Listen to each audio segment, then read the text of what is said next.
Hello. We've been trying to do this show for so long. This was scheduled for last year, but we had to postpone for various reasons. But it's time to talk about second gen groups. The reason many of us got into K-pop. Myself, personally, Fantastic Baby is what got me started on this whole probably 6-year journey. And some of these hags have been into K-pop way longer than me, so we're going to hear all about it. Hello, everyone. Hello. Today we have with us Brooke, we have Alex, we have Kirsty, we have Lucy, Mike, Rachel, May, and Swenson. How's it going, guys? Good. Good. Surviving. We're alive. Right. Surviving. Firstly, what's been exciting you in K-pop this week? What's been happening? I think Stray Kids dropped some stuff. They'd never just stop dropping stuff. Excited really. about Stray Kids.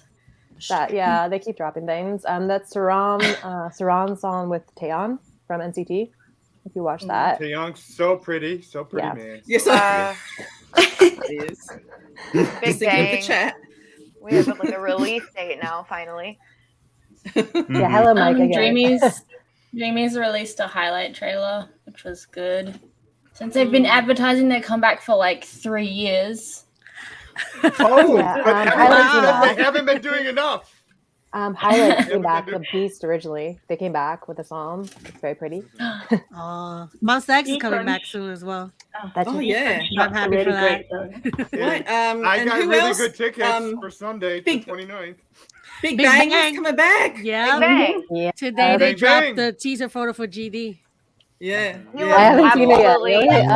Yes, today. Yeah, it's my God. Beautiful. I can't wait to talk about it. If you follow their V Live channel, you'll get the notification before Twitter, just in case. Yeah. That's what happens to me. Yeah. I saw the V Live. It was ridiculous. If they Old can man control with the V Live. They need to have someone under the age of 30, to operate it for them. Like, Yeah. are you dating Jenny? Can you just get Jenny to do it for you? When was that V Live? We're talking about a V Live of them not knowing how V Live works. Was that actually a recent one? I thought it was old. No. It's Oh old. my God. No. So they thought. So Taeyang thought people were going to talk back to him through the phone. They were all looking at the wrong camera. I wish I had that clip. That was Bless their freaking hearts. But what I mean is that if you're like following them on V Live, you get notifications when they post like pictures and stuff, and they're posting the teasers there as well, so you'll get it there. Just in case you're not on Twitter. Okay. Yeah. I just need to not change my notifications on Twitter for them. Tell me. There's a lot of people. There's a lot of people. That's where I picked up all you strays. Okay. First, we're going to start talking about that. Look. Who here got into K-pop with second gen groups? Raising my hand. Well, yeah. And Mike, I'm assuming you got in and just went back to second gen groups.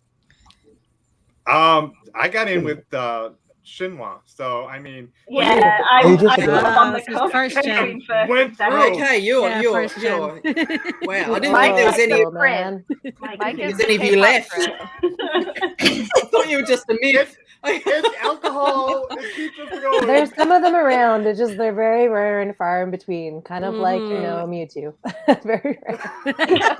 Mewtwo. All right. Look, we're just going to we're going to go around and firstly, now the group has kindly we're covering 16 groups, and of course a lot of people had the same favorite group, so they've kindly offered to talk about different groups. But firstly, just quickly, let's go around and just tell us who your top couple of K-pop or second gen K-pop groups are. Brooke? Well, Big Bang, they got me into K-pop. And then Super Junior and SHINee, those 3 groups were the first groups that I listened to for about the first 5 months I was into K-pop before I started branching out. Alex showed me. Well, no, I got into Big Bang, and then I watched one Big Bang thing, and then Alex showed me a bunch of stuff, and that was me. Here I am, Alex. The first few groups I watched were SHINee, Girls' Generation, and DBSK. I was so new to it. I saw DBSK and I was like, who are these guys copying SHINee? And It was a very weird experience. Surprise! It's I'd yeah. seen, like, I mean, that's 3 kind of groups, most and I was people's like, reaction. huh? No. Kirsty? Oh, this is hard. I can't really pick like top, but back then I was really into like TVXQ, FT Island, Shiny, 21, Big Bang, Beast, or now Highlight. Yeah, those were kind of like the ones I was really into. Lucy? I came in through dramas, so Shiny was my first thing. Shiny and CN Blue and FT Island because of Boys Over Flowers and You're Beautiful. Yes. You're beautiful. So, Mike? I think everybody knows it's going to be Shiny, Big Bang, TVXQ. I mean, I love the them Holy all. Trinity. Yeah, it is. The Holy Trinity. Yeah. Yeah. Rachel? Definitely Shiny because I got into K-pop through the K-drama situation. Same with Lucy. So I had Shiny. I definitely had CN Blue. I'm a Loner to Bop. And then I would also say may they rest in peace. Double S 501 was an entryway for me. Oh yeah. They had problems, but we'll not be talking about that. But anyways, but I liked their stuff at the time, so they were definitely one of my favorites at the time. May? Definitely Shiny. Shiny was my first ever K-pop group, and then I kind of branched out with Big Bang and TVXQ and kind of went from there. And Infinite, which I actually will talk about later. You see why this is a struggle, this show, because I asked everyone who they wanted to talk about. Do you Everyone's like Shiny. The reason why we're all friends. Shiny, TVXQ, I was like Shiny. I was like, but you don't Shiny, have to give it to TVXQ, Big Bang. Svensson? I got into K-pop back in 2009. I'd say Shiny and 2NE1 marks the official me falling into the K-pop rabbit hole. 2NE1, okay. Yeah. But I'm gonna talk about two different groups today. Okay. Yeah. Everyone's got to. The people aren't necessarily talking about their absolute faves because otherwise this would be the Shiny show. So we want to cover a wide. I mean, we'll be doing a Shiny. We will be doing a Shiny special. We will be doing a Shiny special. Don't you worry about that. Shiny catch up. I'm just trying to get my heart to go there. Okay. Look now. One of the questions I want to talk about is what do you think? How differently do you think the public perceives second-gen groups to third and fourth-gen groups? The ones that are still around, I guess, or why do you think? I think there's probably some resistance in people who've gotten into K-pop in third and fourth-gen groups. What do you think the biggest difference is with the second-gen groups, or how maybe the public sees them differently? I mean, considering like I'm probably the same age as a lot of like the members of some of these groups, and I'm considered a fossil on Twitter. They just can. I mean, I've seen a lot of love for it as well, though. A lot of people like that sort of more. I can call it retro, but retro sounding is different because that's like in fashion now. But like that sort of second gen, early third gen sound, I've seen a lot of people really like it. Once they get into K-pop, it can be a bit jarring from like. You can answer in the chat too if you can. Yeah, I think it's just like there's just some resistance because like they may not be as active as they used to be, especially since they might be of like just coming out of the military or in the military, or like their group is kind of in a weird spot where part of the members are military. I also feel like that's part of the problem, but also just like I feel like even when like when I got into it and I was in second gen groups, like trying to go back and listen to some like earlier like beginning BoA or like first gen stuff was like hard for me because it was just so visually different as well. So I feel like some people just have an issue with the visuals because they're different. Yeah, Mike? I think also, if we're looking just at the Western market, looking into K-pop, third and fourth gen is very current pop. I mean, the music is very much more pop forward. And looking at second gen, it is not only is it not current, it's much more foreign. You know what I mean? So you're looking absolutely. You're looking at a different, coming from a different perspective completely. So I mean, and I think that really focuses just on the ear. It's just not what they're accustomed to hearing. Whereas like you're throwing on a fourth gen group, it's gonna sound like it could play on the radio. You know what I mean? Right, exactly. And they're so old school. Big Bang don't know how to use V Live, but yeah. And the thing is, and you get all these comparisons too. Like I don't want to get into any drama, but there's a bit of drama going on at the moment with who are the kings of K-pop. And you can't really compare. You can't really compare views. You can't really compare sales between a second gen group and a new group, because especially a second gen group who's been in the military, who there was not really any such thing as streaming, which to me, streaming is just fake. It's not organic. Totally 100%. Streaming is bullshit. So I mean, it makes no money. It has no monetary value. So, no, it's just how. But people will pay. Sorry, but I just wouldn't be. I can't get super excited about my faves getting a milestone when I know it's not organic views with people watching, and they've just gone there, been hitting play over and over again. That's my take on it. But I think we should do a whole show on streaming and voting. Oh God, yeah, probably. So there's definite disadvantages to being that second gen. But God, they're grown men and ladies. There's all of that discourse of, oh my God, but they're old. I don't want to listen to them. It sounds like dubstep. Do you like the Rolling Stones? Do you like the Beatles? Like swag people. Like literally all your faves are older than you. I hope you know that. Like 9 times out of 10, like they all have older favorite groups anyway. So why is it such a problem if they're 5 years older than you rather than 2 years older than you? It makes no sense. They're never going to date you. That's what it comes to. Never. Ever. You're not going to do an episode on delusional girls. Those are my favorite. I mean, my name's at it, but let's get started looking at some of these groups. Right now, look, I have got photos. Brooke, we'll start with you. Just let me find my photos because I had so many photos. I had to go onto another planet to get them all onto here. Seriously, there's so many photos. My program went bit too many photos. All right, Brooke, tell us about the two groups you're talking about.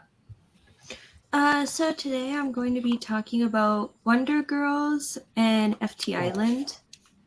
Wonder Girls. Yeah. OG, man. And then I'm going to start with Wonder Girls.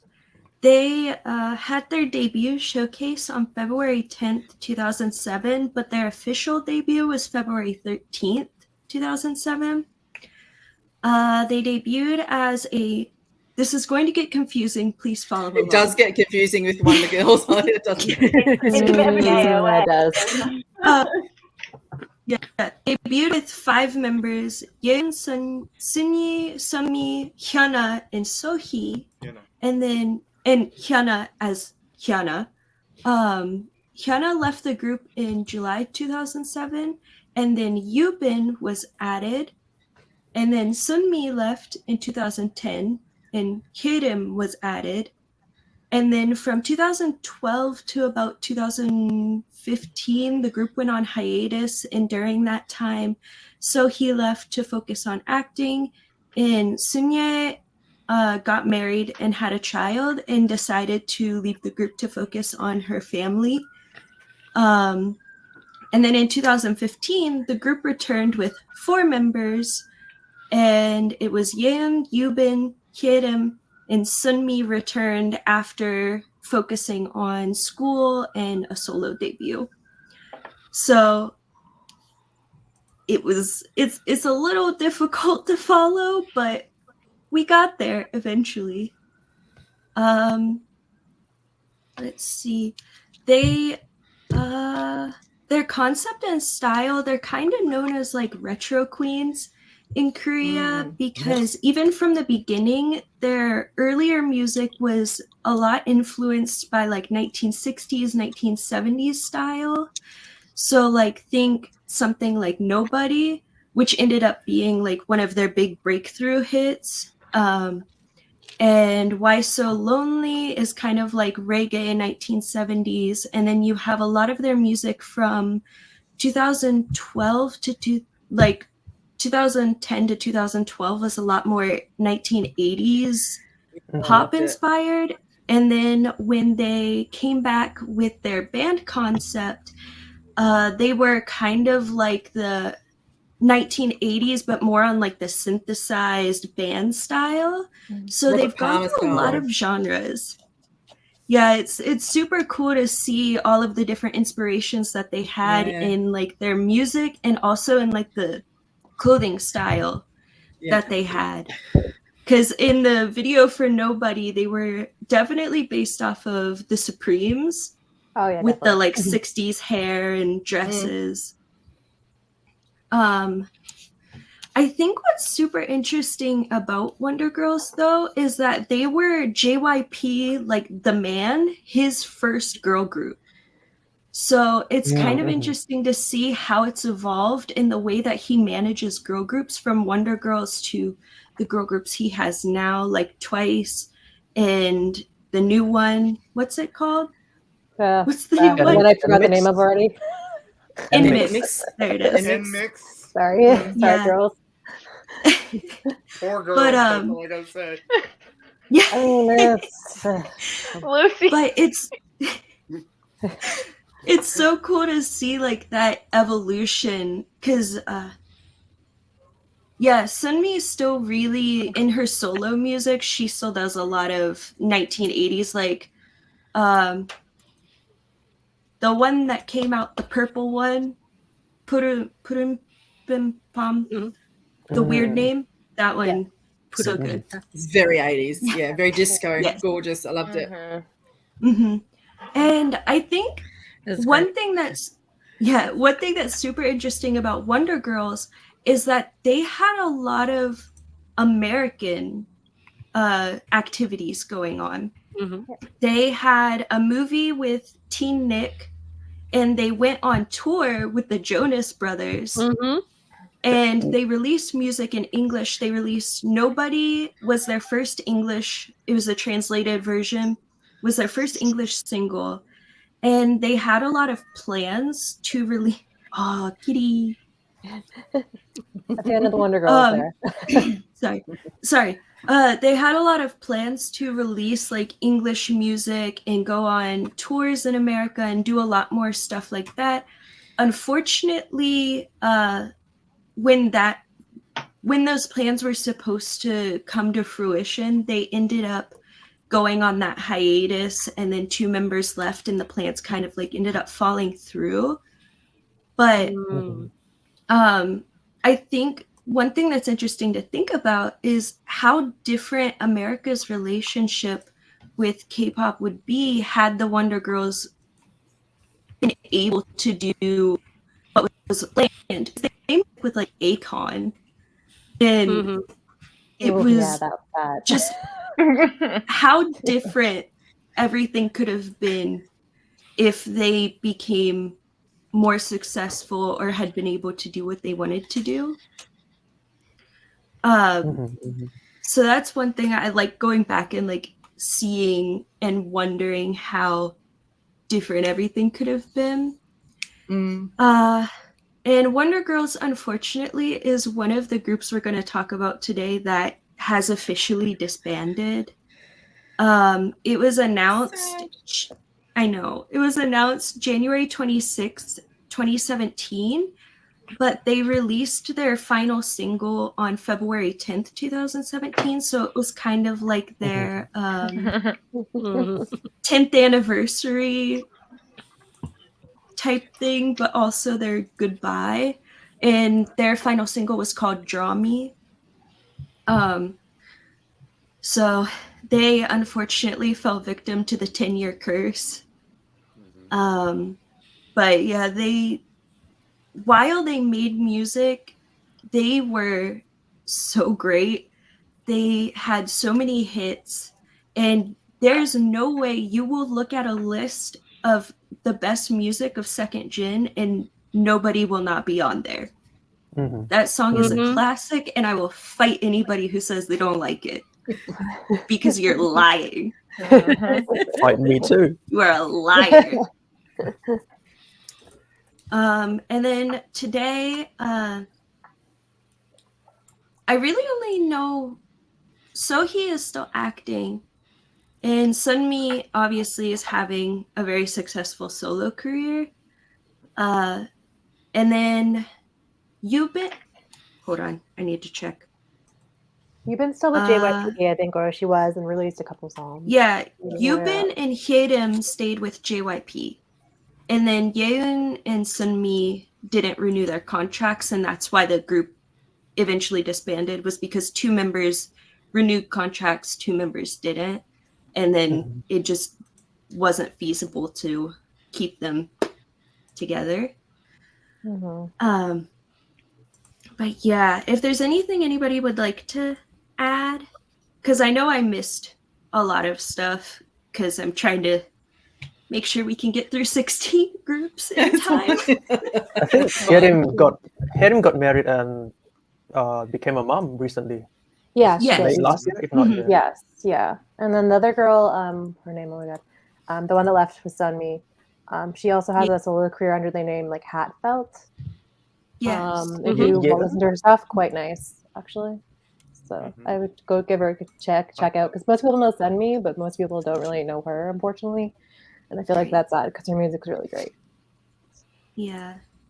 Although it makes me wonder if it's because of the name change that people don't know very much. It is a kind of interesting name. Yeah. And people probably don't make the correlation unless they were already following them beforehand, or looked it up. And then, do you want me to go ahead and do FT Island now too? Yeah. Do both. Okay. Oh wait, I didn't talk about the tracks. Oh yeah, tell us some tracks. And now with all these tracks too, the lovely Toya will be putting all these tracks together into a playlist, and we will be dropping that link. It won't be there today, but just check back, and we'll have a link of all the songs we mentioned, plus a few other recommended songs from second gen groups that you really need to check out, and that'll be in the description. Or you can usually see it also on Twitter. Toya usually shares it on there as well. Yeah, and I've kind of already talked about the 3 songs that I said. The first one was Nobody, and it was like their breakthrough in 2008. It's a classic. The music video is weird, but it is what it is. I just JYP on a toilet. Okay.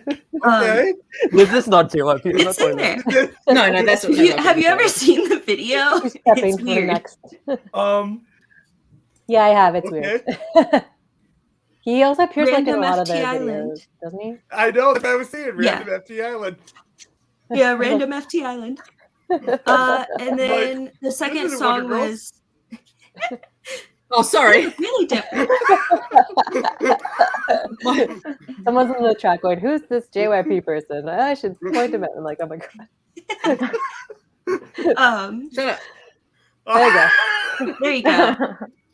Oh my gosh, old school Wonder Girls. Yeah. And then the second one I decided to talk about was I Feel You, and it was their return from hiatus as the 4-member band concept where they played instruments and like it's an entire 1980s vibe. That video is so visually like interesting and beautiful. I love it.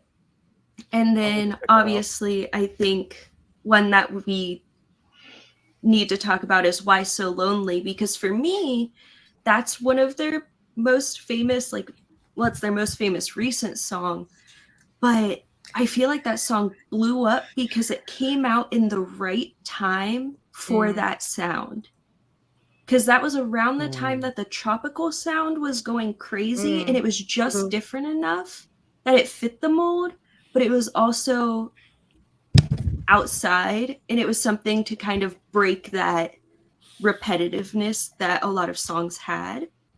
Plus, the music video was hilarious. I know. Oh yeah. So I think that's one thing. I think that's one song that a lot of people will, any newer fans, that's the one that they'll know more so than like Nobody or any of like their older stuff. Oh my God, Christine, I can so see you doing jazzercise. My God. Abracadabra too. I could just see that. Yeah. Oh my gosh.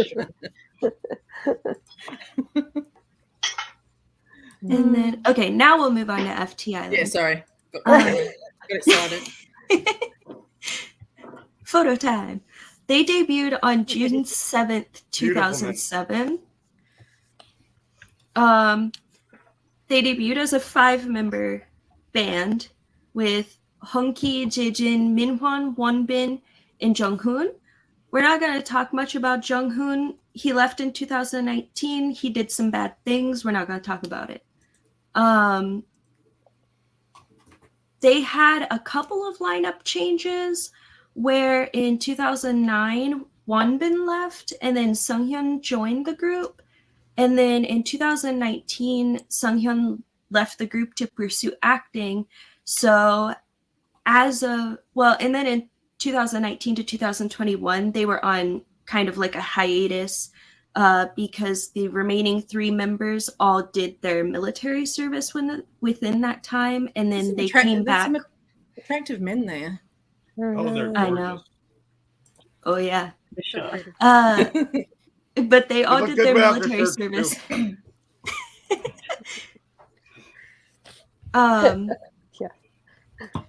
They did their military service, and then when they were all back in 2021, they came back with a mini album called Lock Up.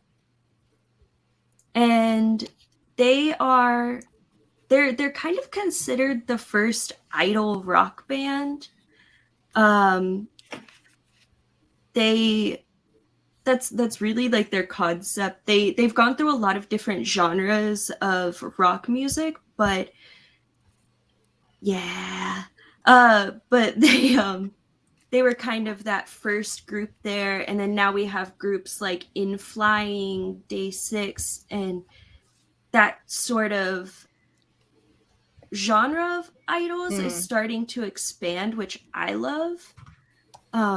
Because I love band music, I love rock music, so I love hearing more of it. And we did, if you want to check out, we did actually do a whole episode about K-bands, so go check that out on the channel. Yeah. And then I think it's just nice to see where it started. And what was so interesting was that they kind of blew up internationally very quickly. Like right after they debuted, they ended up going over to Japan, and they have almost as much Japanese music as they have Korean music. So their discography is very large, and I love it. They have so many live albums from all the tours that they've done. So if you like live albums, they have a ton to check out. They in general have a huge discography in comparison to a lot of like groups, and I'll just listen through it, and they have such a wide variety that you will be able to find something you like. And just in general, I like bands. I'll listen to bands. They're good. I think, let's see. I really hope that they're working on new music, because 2021, the end of 2021, they put out that mini album. So I'm hoping we'll get a new album later this year or like early next year. I'll always hope for more. And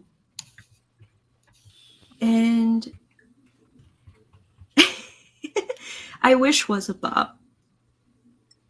Yeah. I wish. Yes. Yeah. And in general, Mm-hmm. Yes, Superman. Great. Mm-hmm. Honky's voice in general, I love it so much. Mm-hmm. He has such a good voice. And that's kind of what I talked about in some of the songs that I picked. The first song was Bad Woman. It's an earlier song. When you listen to it, you can tell it's from 2009. You can tell it's a song from 2009. No, it's such a good song. But the vocal take in that song, his voice is so good. It's so good. And it's just, and the video has the 2009 flippy puppy hair. Is there.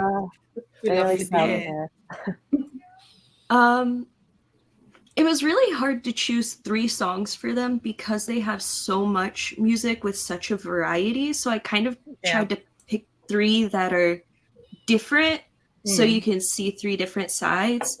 So the second song I chose was Take Me Now, which is one of their most popular songs. Yeah, it's like the song people know. There's a reason why it was nominated for like Best Band Performance and Song of the Year. It's really good. It's definitely one of their more harder hitting songs, and you can see where they have a lot more of like the rock, like heavier rock influences there.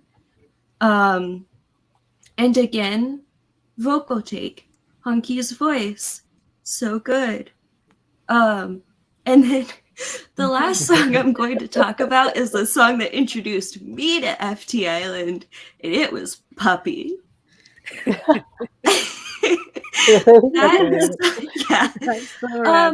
So FT Island was the first like K band that I ever heard, and I didn't get into I didn't hear anything about them or Korean bands in general until 2015 when Puppy just showed up on my YouTube, and I was like, what is this? And I clicked on it and I was like, what is this?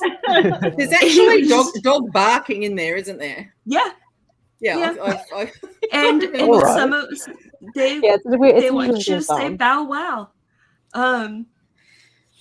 But I think it's like one way to see a different side of them because it's a goofy, fun, bright concept, and it's a really good balance between songs like that and then songs like Take Me Now and love that one. Bonus song Severely. Severely. There it is. Severely. Songs like that, you need to have a fun balance to songs that break your heart. So I think that's it, and it was just a song that introduced me to FT Island, so it has a special place in my heart. Yeah, Pray is another one. You can scream, let's say that. Yeah, but as of now, they are a 3-piece band. I don't know if they'll end up adding any members, any guitarists. That's what Sunghyun was. His guitar. They did say they were looking for one. Yeah. So I don't know if they'll put out new music before they get a new member, but yeah, as of right now, you have 3 beautiful men to look at. Thank you. Alex, who are you talking about today? I'm talking about Girls' Generation and Girls' Day. Right. Not confusing. So I'll start with Girls. SNSD for Girls' Generation, Sonyeshi Day. Okay. I'll talk about Girls' Day first, actually. So they debuted in 2010 with 5 members, July 10th. But then I'm not going to mention all the members' names, but 2 of them left. And then those were replaced with 2 more. And then one of the older members left. So now they have 4 members, Yura, Hyeri, Sojin, and Mina. And Yura's my bias.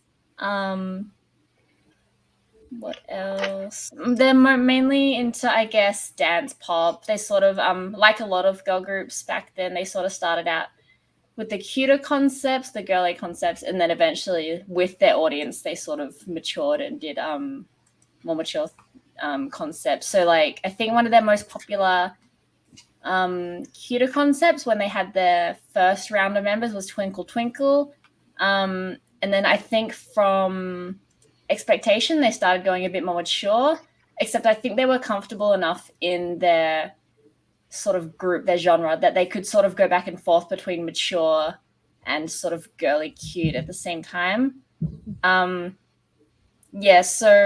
in 2019, they decided not to renew their contracts, but they said they weren't disbanding. So they're kind of on like an indefinite hiatus.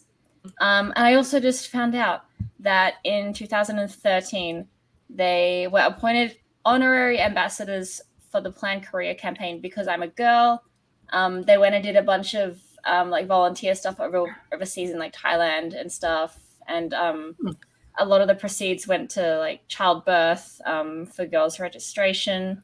So they're really, I think, a prominent influence for females in Korea. They're quite a powerful group, I think, even though I feel like they didn't get enough activities for how good they were. They didn't have many concerts. I feel like they were really underrated, which is sad. But yeah, anyways, the tracks I want to talk about, which one's first? I think Expectation is probably the one, apart from Twinkle Twinkle, because Twinkle Twinkle is really popular, but I don't think it really gained them the bigger audience that they ended up getting right before they sort of went on hiatus. But yeah, Expectation was really popular because it had an iconic dance. I feel like a lot of popular K-pop groups, popular K-pop songs will go viral because of the dance, like the simple dance that audiences can sort of follow along.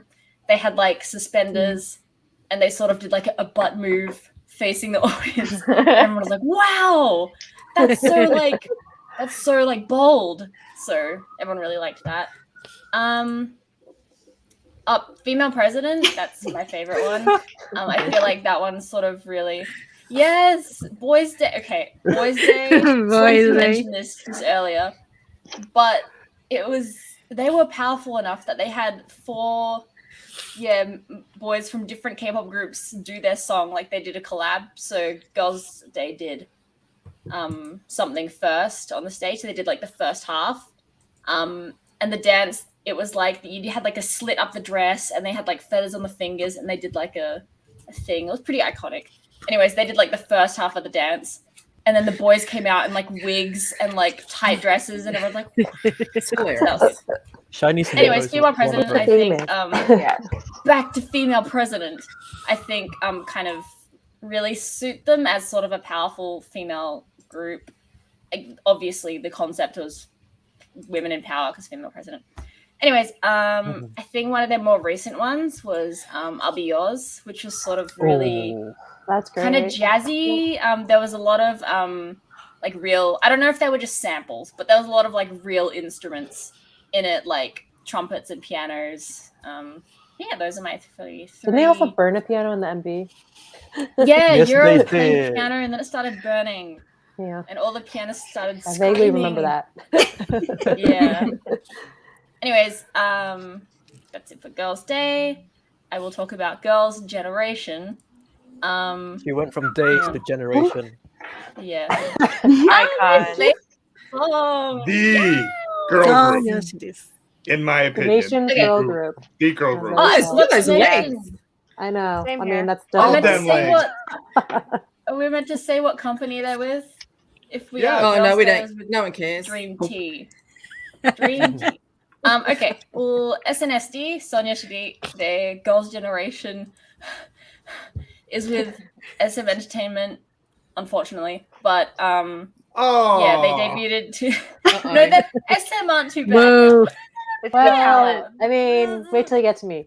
Yeah. Back They then. could be with Pleatus. Come on.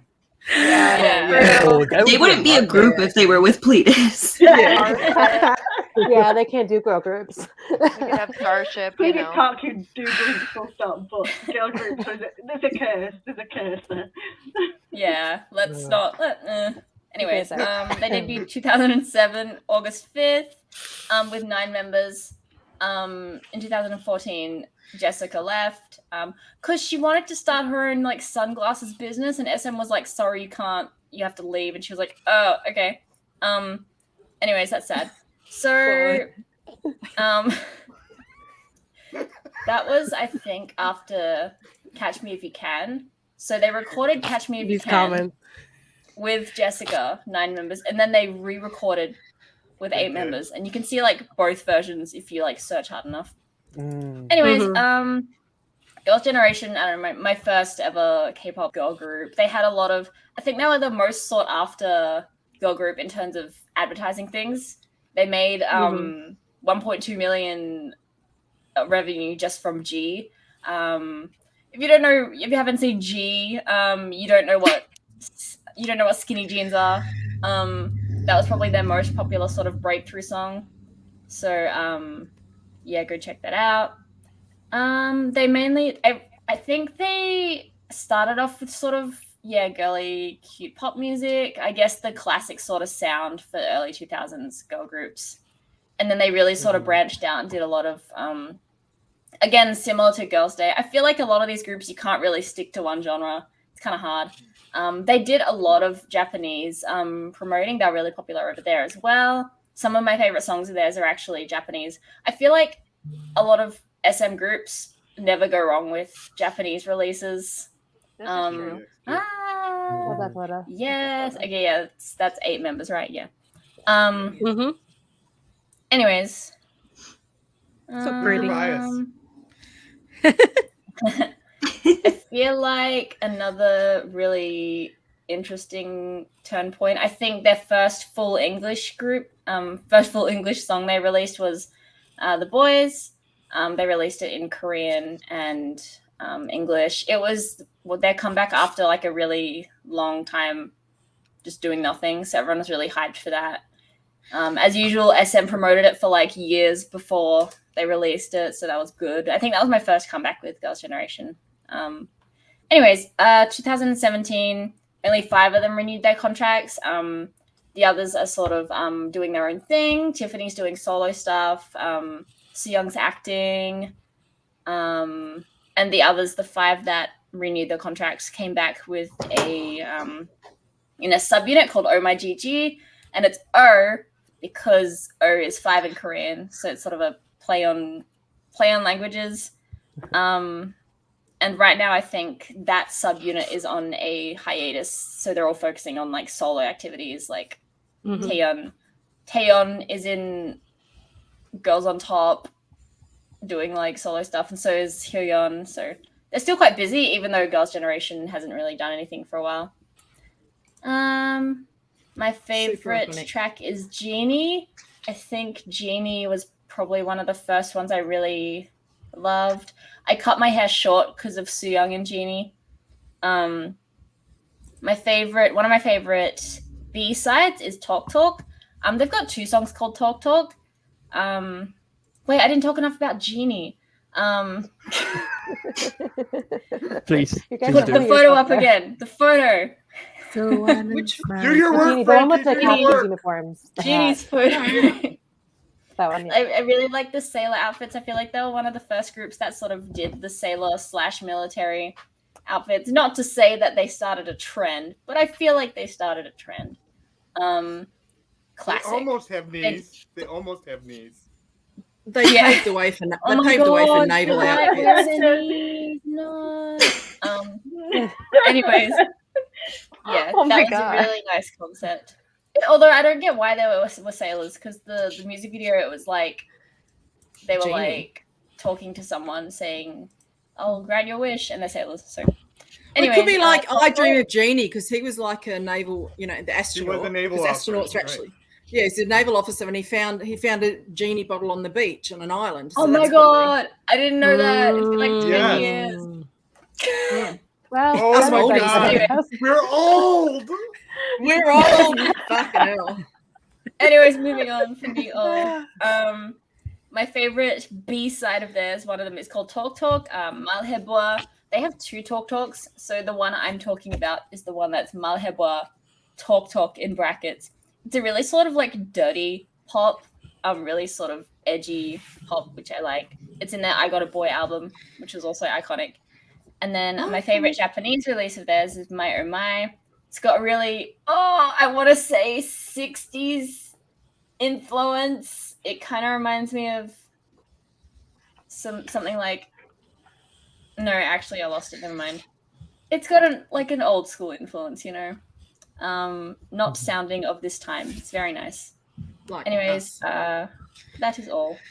Thank you. Right, just I remember that. I remember the ads they used to do with 2 p.m. Do you guys remember Oh that? yeah. Yeah, the candy. The Caribbean. Oh god. And the variety shows they used to go on together. They always used to pair them. Yeah, they used to like be like, now I'm oh, thinking you about two are Baywatch dating. for It some was like, reason, no. Christy. Yeah, That's something that I really missed. Like groups of different. Oh, was that the one with 2 a.m. when 2 when they were in the pool? With 2 What was the one p.m. with Yeah, 2 p.m. yeah. Yeah, It 2 was p.m. and Yes. Yuna and Taekyung were the pair. Yeah. Taehyung. yeah. Alex showed me that one. Oh, when they were in man. the pool shirtless. Yeah. Okay, I remember that. Right. Who are you going to talk Yeah, I about almost first? included that photo. Almost. Okay, so I have 21 and 2 a.m. I'm gonna talk about 21 first. Mm-hmm. And I'm gonna be reading because I wrote a whole bunch of things. Yeah, it's fine. But I'll try to be as fast as possible. Okay, so 21, a group composed of 4 members. We have CL, Minzy, Boom, and Dada. Debuted May 17 in 2009. But before they debuted, they were introduced to the public with a collaboration single with Big Bang, and it was called Lollipop. And it was a song that they did together to promote LG, and it was super catchy, super fun, super colorful. But that was like their first introduction before their formal debut. So after that, they released like officially their first song. It was titled Fire, which back then it gained a lot of attraction because Literally both fire. MVs, yeah, literally, because both of the MVs gained over 1 million views in 24 hours, which is something that now huge. of course, yeah, it happens all the time. But back then, in 2009, it was like unheard of. It was like, oh my god, what's going on? So yeah, after that, they released an EP titled 21, or some people call it 21, the first mini album. It was released on July 8th, 2009. And on that EP, they promoted another single called I Don't Care, which was also positively received by the public. So much so that it had like a couple of titles. It was the most downloaded song of the month.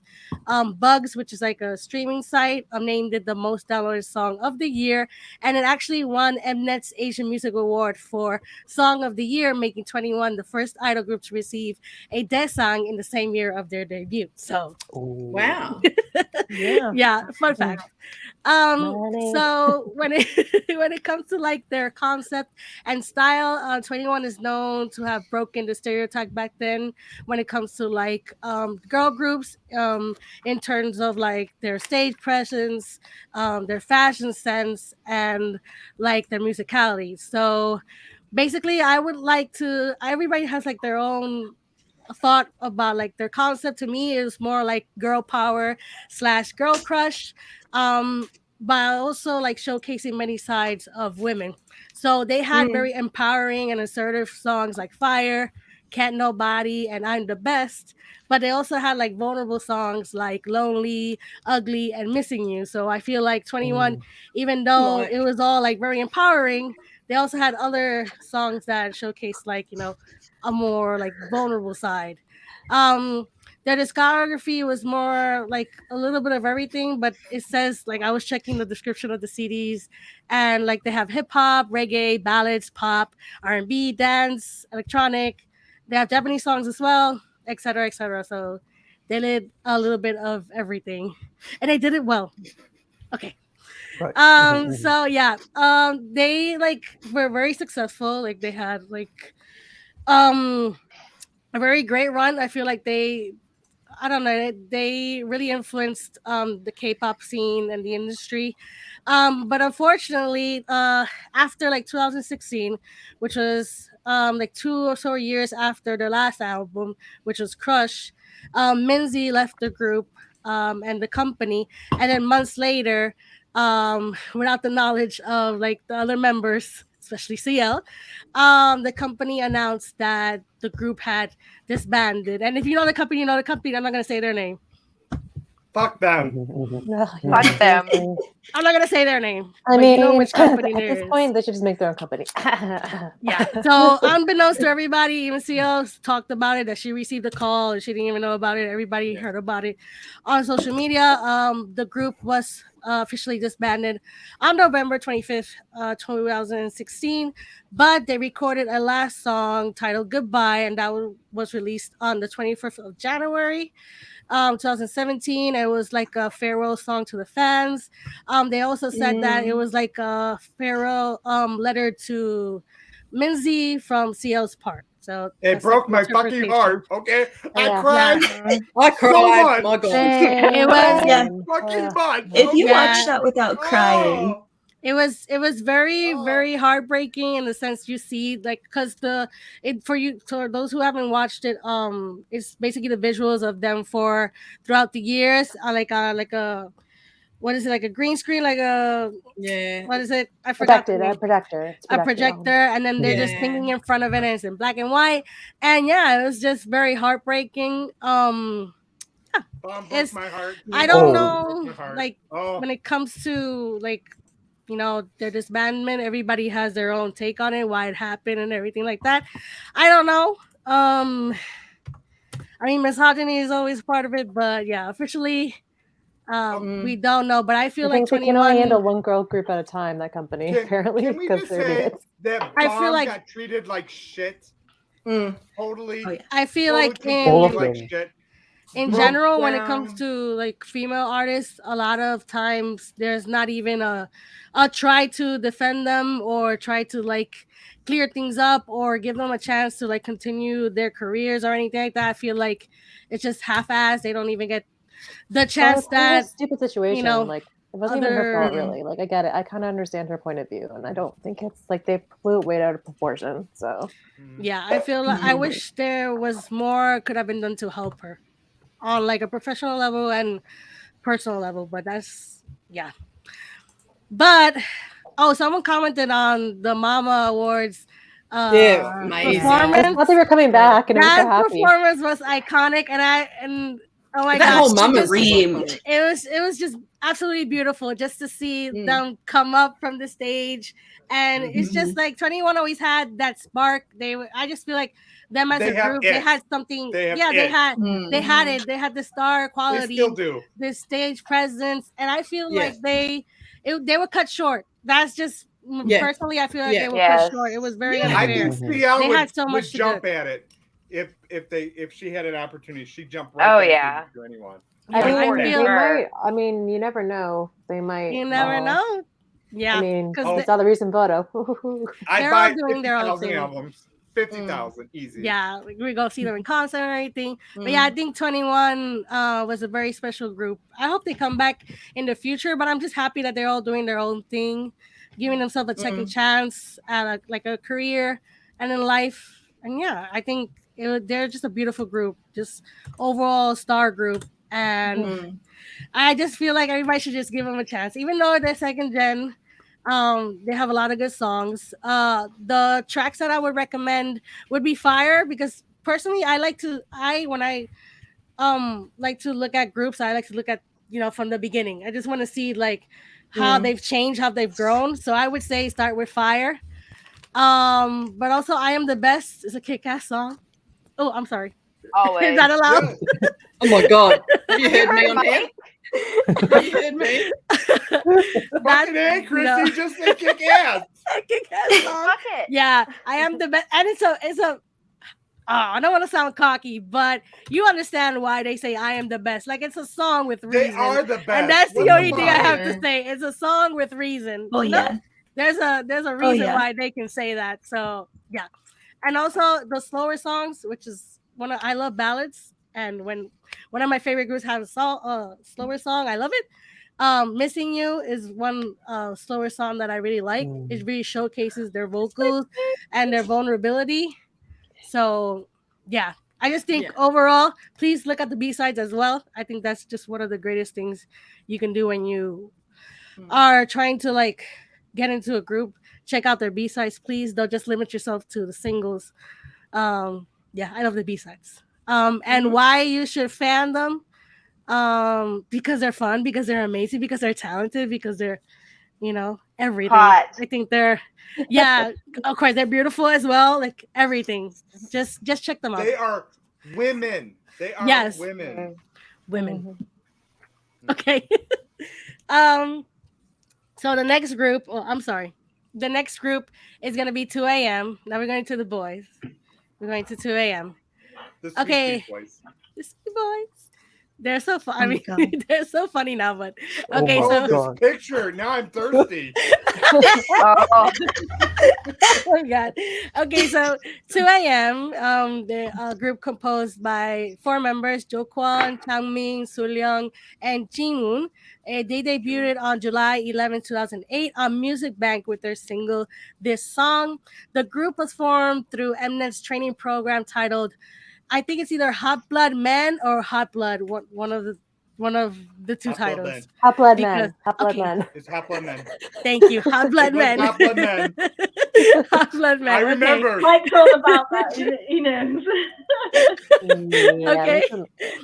So originally the group that debuted from the program was named One Day, but then they split them into two. So it became 2 a.m. and 2 p.m. So in contrast to their counterparts, 2 a.m. style and concept is very much focused on performing ballads. But their discography also goes like pop and R&B and soul. But they were the ballad group, and then 2 p.m. were the dance, more energetic, beastly group. Fuck me group. There we go. Fuck. I said beastly. I try to keep it PG. I think he was like kind of mumbled. I don't think that. Okay, so after debuting, several of their albums were very successful at charting the top 10 Gaon album chart with their album I Was Wrong, which was 2010 being the first #1 album of theirs. And then when it came to the Gaon digital chart, they had 3 songs. Can't Let You Go, Even If I Die, You Wouldn't Answer My Calls, and I Wonder If You Hurt Like Me, topped that chart as well. And their Japanese singles also peaked at the top 10 of the Oricon singles chart. So after 2015, 2 a.m., they went on hiatus. Some of them left the companies like JYPE and Big Hit, and they moved on to other labels and they pursued their own careers, but they always assured the fans that they would be coming back. So there was no disbandment. There was just a prolonged hiatus, like a super long hiatus. And especially because they had to do military service. So 3 of them, so all of them except for Changmin, who did it before he debuted, had to do military service. So that also Poor Jaquan. It had to, be postponed. But after 7 years, the group reunited and they released their 4th EP titled Ballad 21 F/W on November 1st, 2021. Yay! They released 2 MVs for their 2 singles titled Should Have Known and No Good in Goodbye, starring Kim So-young and Lee Juno, which is a member of 2 p.m. Both of them being star actors. Amazing. They're just amazing actors. And they promoted a lot on YouTube and various local and online shows. And yeah, it's been very fun watching them get back at it, because they're kind of lost. What is this? What is all this that we have to do? It's just very funny just seeing where them. they're how what is V Live? Live? Supposed to do dances with them, but they don't have any dances, so they just get other celebrities to randomly dance to their songs with them. Mm-hmm. But, one of them was interpretive dancing. I was like, yeah, it's just been very fun to see them. The second gens, just see them interacting with all the new things you have to do, the TikTok and the V Lives and all this YouTube stuff. It's just been very fun. But 2 a.m. back then, they were a special group for me because, like I said, I love ballads. I've been listening to ballads since I was a kid, but in Spanish, and then just transitioning to Japanese and Korean ballads has just been so fun. So they were very special because amongst the pop and the rock and all that, they were that group that were solid in their ballads and their sweeter songs. songs that I would recommend would be this song, which is their debut song. That's my daughter. Go to your room. It's a funny video. Okay, so it would be this song, You Wouldn't Answer My Calls, and the most recent one would be Should Have Known. And why you should listen to them or why you should fan them, I say because they have beautiful vocals, great lyrics, music is great, and also they're funny and they're chill and they're goofy, and I think that's awesome. Fun too. So yeah, thank you. Right, Lucy, what do you got for us? Well, on a segue for things that you might want to watch that you might not have known existed if you're going to get into 2 a.m. is related to one of the groups that I'm doing. 2 a.m. and 2 p.m. some members of did a parody of Abracadabra. If you've not seen that, yes, they did. Yeah. It's absolutely incredible. Yeah, definitely. Oh, I've got to watch. Oh, I've got to watch that. I've got to watch it. Oh, you've never seen it, Frankie? No. You have to. Oh my God. You gotta be prepared. I've seen Abracadabra, but I haven't seen the parody. No, Alex, send me a little You link. need to. Yeah, with Joe Quan is really cool, let's be honest. Because, oh my God. I'm going to mention another parody song with Brown Eyed Girls as well, which is who I'm doing, obviously, because I've just mentioned Abracadabra. Brown Eyed Girls debuted in 2006. There they are. Beautiful girls. Visuals. Yeah. Woman. They were girls. Yeah, they were girls at one point. Mega Network was the company they debuted under. I can't remember who they got absorbed into now at some point, but they left and went with Mystic in 2015.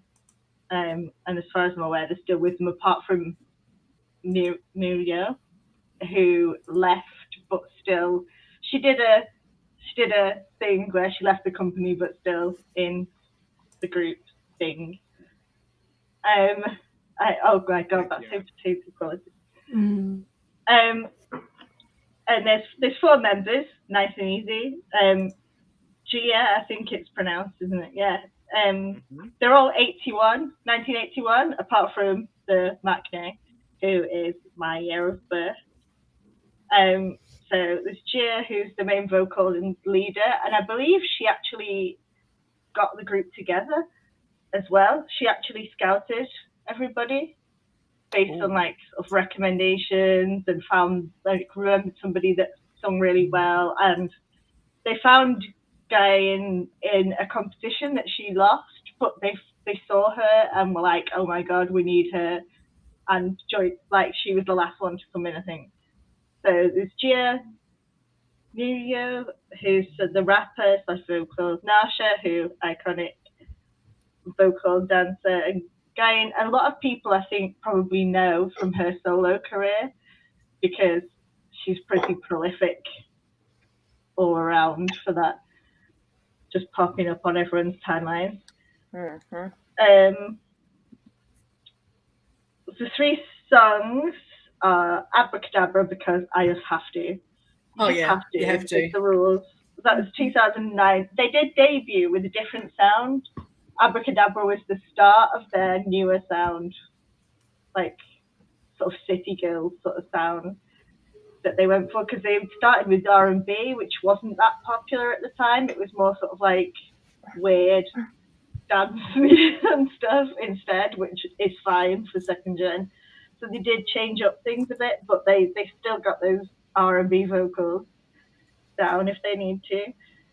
The dance move, from which everybody knows, I'm sure. You just burst into the K-pop scene knowing the Abracadabra dance move. The video, iconic. Let's kill some men. Let's do lots of things. Let's almost kiss at the end of the MV, for no reason. Why not? Why not? Let's do it. I mean, they're always killing men, Brown Eyed Girls, to be fair. It's just there's a long history of killing men in music videos. Why not? Yeah, let's do this. Sixth Sense is another song that I put down because, oh my god, that song. It's like got a really sort of loose form to it, which is a purposeful thing because it's about like freedom of expression and the ability to do that. That was in 2011 after a 2-year hiatus, I think it was. So also I agree, Christy. Amazing. The high notes in the song, though. There were literally so many songs I didn't know what to do, but there's I picked, because they're both quite like upbeat songs in a way. Like I picked Cleansing Cream because it shows off their vocals like that much more. It's really haunting in a like a desperate almost. The video like so tense. That was 2011 as well. I feel like not a lot of people know about them in like the sphere of second gen if they're not familiar with second gen. They tend to sort of, I mean, they know some solo stuff from various people, but they don't seem to pop up too much. They were the first girl group to reach 10 years without a member change, which is a miracle. It is a true miracle. There's something to be said about hand-picking members yourself. Okay. And, you know, seemingly being with a slightly better company. I've put down, like, for each group, I've put down a sort of, like, see also section, and I said I was going to mention another parody. They did a Saturday Night Live parody called Plastic Face, which is Poker Face parody, because they got a lot of bad reps for having work done, and they've been very open about it. They've been like, so what? That whole parody is about, so what? If you want to get something done, get something done. Don't let people make you feel bad, because they'll call you ugly without it, and then they'll call you ugly when you've got it. Yeah, I mean, and it's also more of a norm over there too. Like getting surgery is not as like a big of a deal as it is over here, I think. So. Drama like my ID is Gangnam Beauty. There's still that sort of thing of, if you've got work done, you're a Gangnam Beauty, you're fake looking, like, so you can't win, basically, which is a common theme for women generally. But yeah, that parody is hilarious. It's Narsha being just absolutely hilarious all through it. There's lots of cursing, there's lots of jokes. I highly recommend that when you go and watch the 2 p.m. 2 a.m. thing. Their newer comeback, Revive, where they revamped some older songs, was really good as well. They put out a duo of videos for that. Wonder Woman, incredible. Lots of like drag queens everywhere, like literally everywhere. It's an incredible movie. The whole last movie for the Kill Bill music video, because that is just all of their solo work incredible. And also I could not go by without mentioning Warm Hole, because how the hell did they get away with that? They got so much pushback for things like Abracadabra, they got so much pushback and stuff for the racy scenes in that video and things, but Warm Hole comes out and it just gets a bit of a sort of meh, and everyone's fine with it. Warm Hole is one of those songs that you listen to and you're like, how the hell did they get this? They were allowed to perform that on music shows unedited. Like, it's a true miracle. My second group is CN Blue. I did try to find like a more sort of yeehaw picture of them from the latest comeback, and I couldn't quite do it. I have to embarrass them by telling you what CN Blue stands for, because we love a good acronym in second gen. Nobody's just got a normal name, everything's an acronym. Yep. It's code names. They absolutely hate this, by the way, so if anybody ever brings it up. Code name Oh, Burning's looks so lovely. good in that picture. Oh, Untouchable, emotional, and it was like blue was like one for each of the members because they did have 4. Now they've got 3. We don't talk about one member anymore. It's fine. They debuted in 2010. Men. Oh my god, yes! I would literally climb any of them gladly. The things I would do. Oh my god. They're under FNC like a lot of the bands that are about. They debuted in Japan first because FNC tends to do that with all of their bands because Japan loves a good group, a rock group. Like, it's a smart choice. It's Young Kwa is the leader and the main vocal and just everything. I was first introduced to CM Blue through him acting in You're Beautiful, which is also the same for Hunky, and I absolutely fell in love with Hunky. His character is like that whole show. I don't know who I would fit if I was. I know. He's a beautiful man, though. I mean, they're all beautiful men. They're all beautiful. All men. beautiful. I mean, and they sound spectacular live. I was able to see them live. Perfect. Minhyuk though, Minhyuk. I'm with you there, Mike.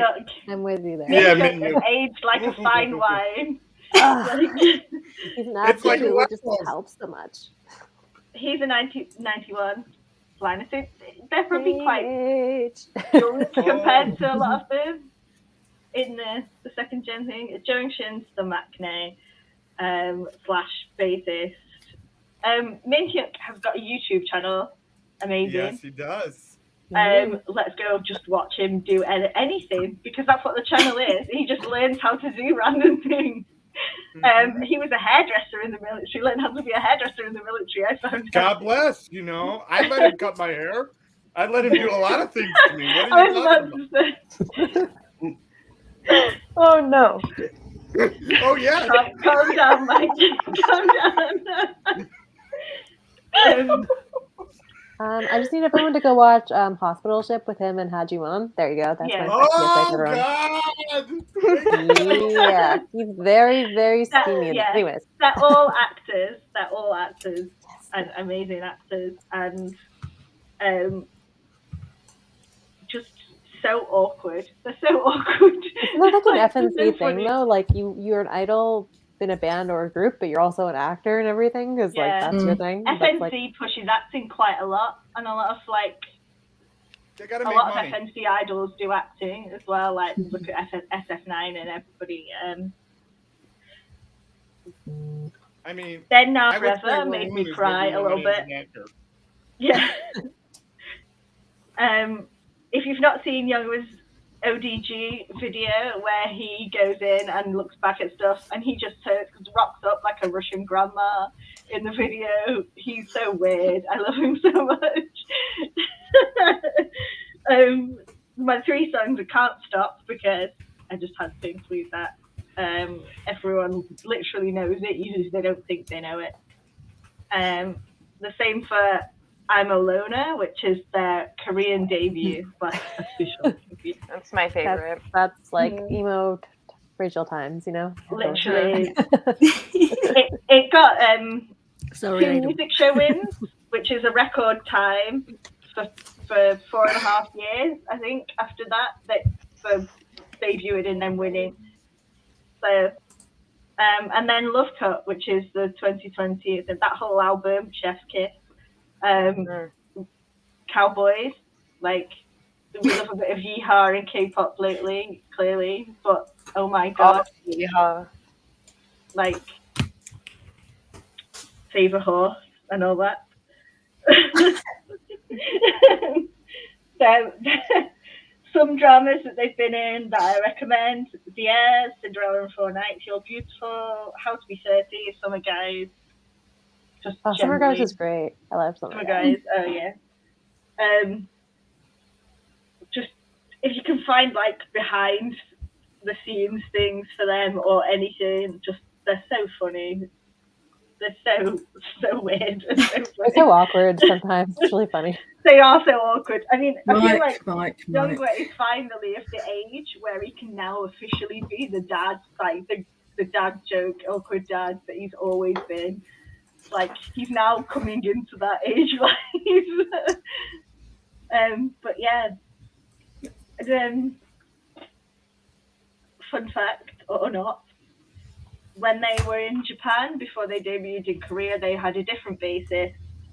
And thank God we got Junction, because oh my God, that man is blessed visually and talent-wise.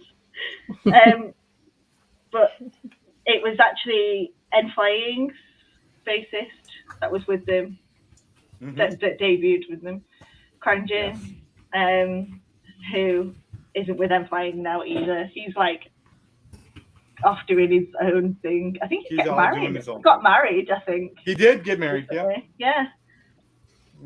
So yeah, random. Good luck to him. Yeah, he seems to be quite happy. Okay. Thank you very much. Look, we are going to take a break. We've been here a while, so the team's going to take a break, and you guys can take a break, and we can come back, and we'll still be here. We're not going off air. Take a 5-minute break, and we'll come back, and we will talk about some more groups, and then we're going to play a game. We're going to play a game called Devil Talk, which is you have to guess the song from the reverse, going backwards. Okay. Oh, great! So, I'm gonna suck at this. But it's going to be songs that we've been talking about. Ooh. So that makes it a bit easier. We're going to suck even worse. Yeah. Probably. It's gonna be more humiliating. Oh no! I know. All right. Fuck. Don't forget to mute yourselves. We'll be back in 5. Okay. Bye, guys. Back in 5.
Hello.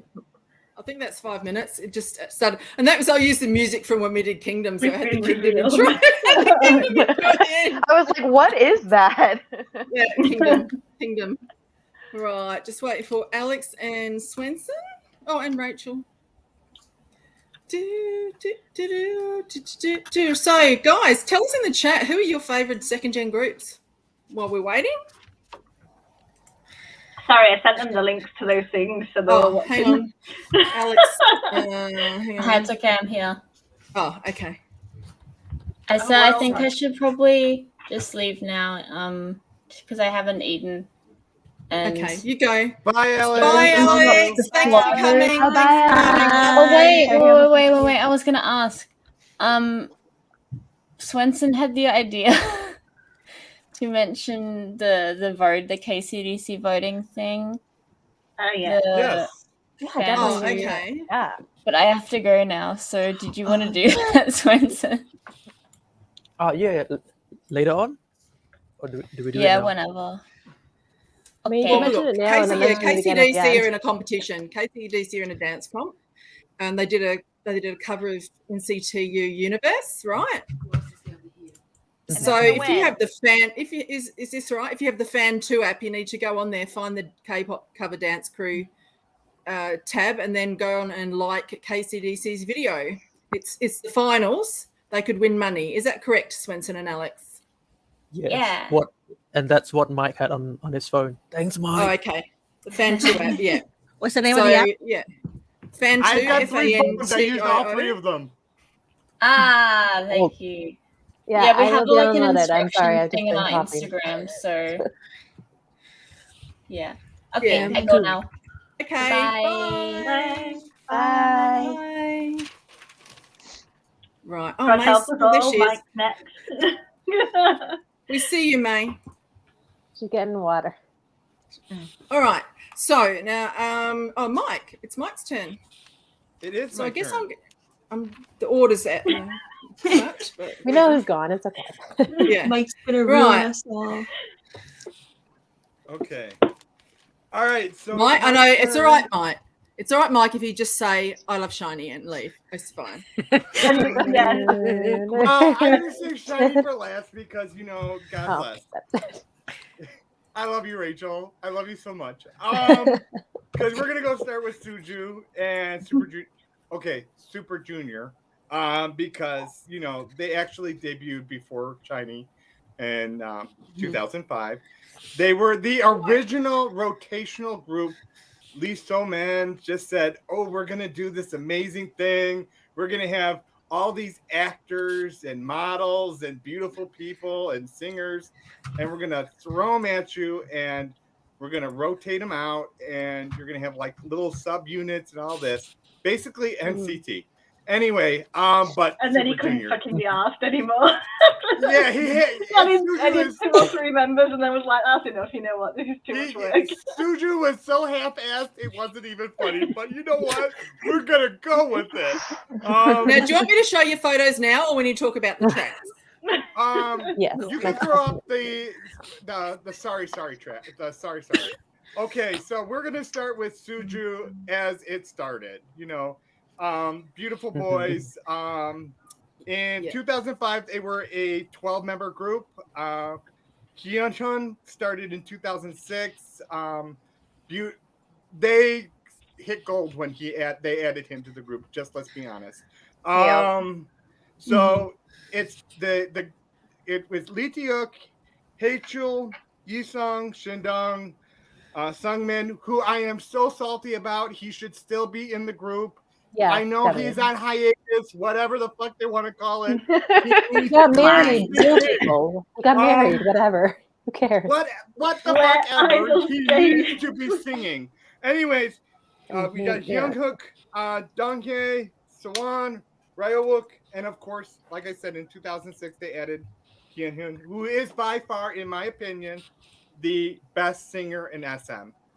The best trained, most technically best singer in the entire SM universe. A lot of people will disagree, but that is my feeling. SM the ballad. Oh my god. I love him so much. SM the ballad. Woof. Anyway, Gino from Pentagon, if nobody knows. We have 3 other members. We've got Jeng, who left because of reasons. He didn't want to be with them no more. He sued. He left. He went about his business. Kangen, he had some issues. He couldn't keep himself away from the bottle. He left as well.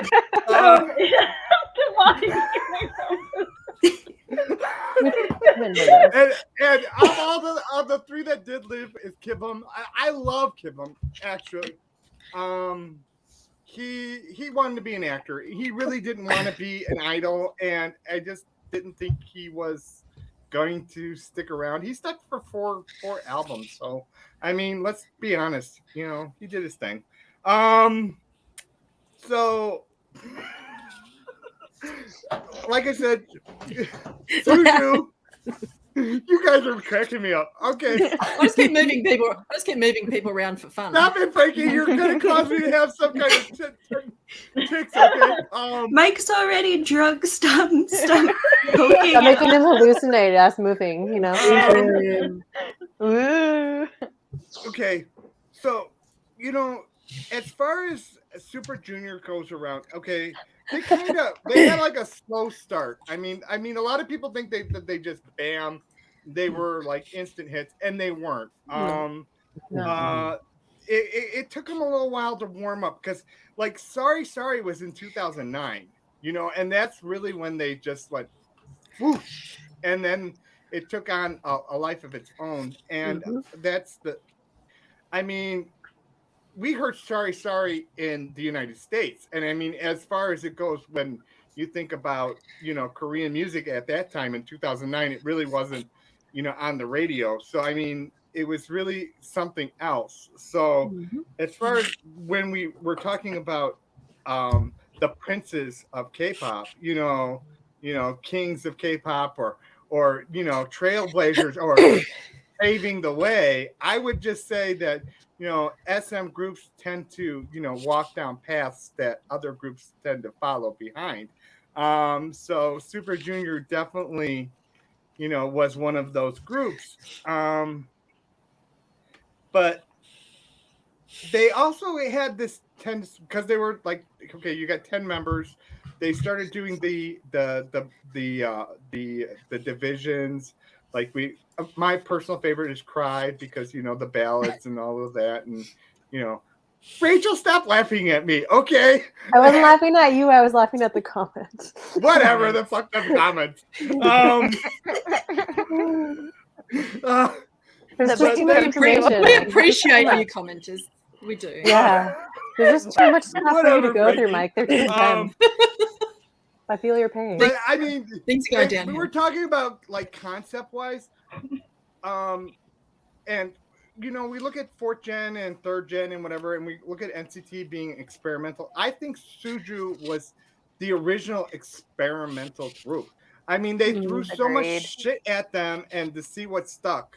You know what I mean? They would do all the like various groups, and Lee Tioki hurting fucking cats because they all have so many various different there's a reason that they're all just mental, and it's right. They are just crazy ass motherfuckers. I don't even know what. I mean, anyone who wants to try and control Hichul, I wish you luck.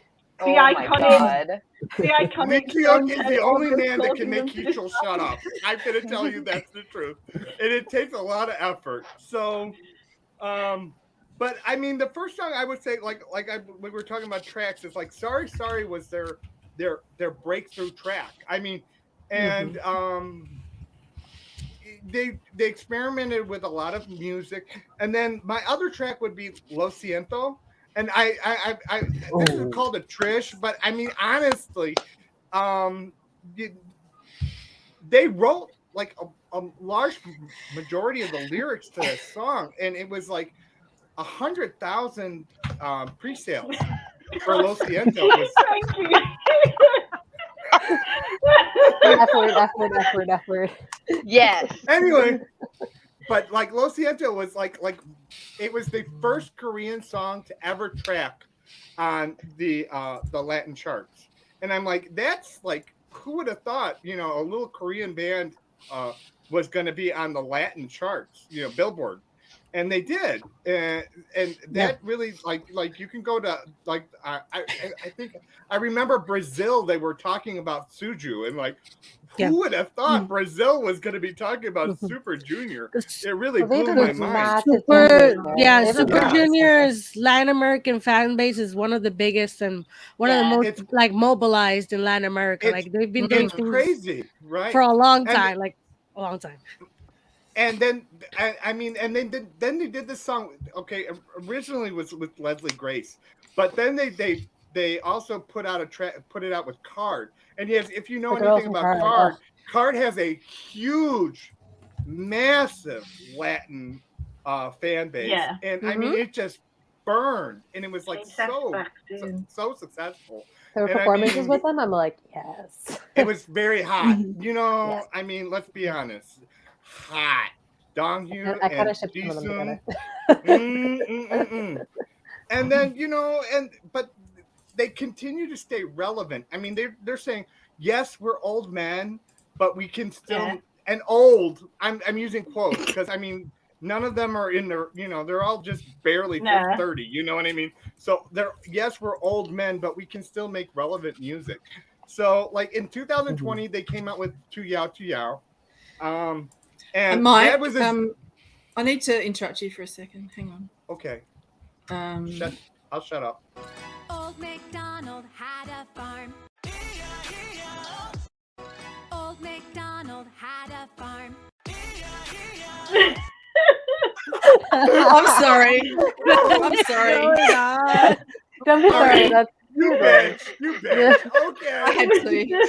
I'm sorry. She was prepared. I was prepared. Okay. I mean, I had the same thought when I heard it. Okay. They're not hip hop singers. Okay, let's be honest. Looking like Toxic Jacko's, not nothing underneath. Oh, sorry. Sideways Lee Teok. Okay. I love that you have to on Randy Harden, I would say yes. Can't even see his face. Okay. But anywho, they're not hip hop artists. Okay, so they came up with this Zico pen track. And I mean they killed it. I mean honestly, it was radio play worthy. It did very well in the Korean charts. Yeah. And I mean, you cannot say anything bad about Super Junior. I mean, they're all successful. They all have. I agree. They all work. Like Lee Teok works every fucking day. He has these. He never stops. He never stops. And you know what? He doesn't stop for any of them. Like Sawan needs him. He's out there whoring himself for him. He's like doing all this charity work. He's like, here, I need Lee took his mom. He's mom. Yeah. He's like, I don't believe in Christ, but I will support you. I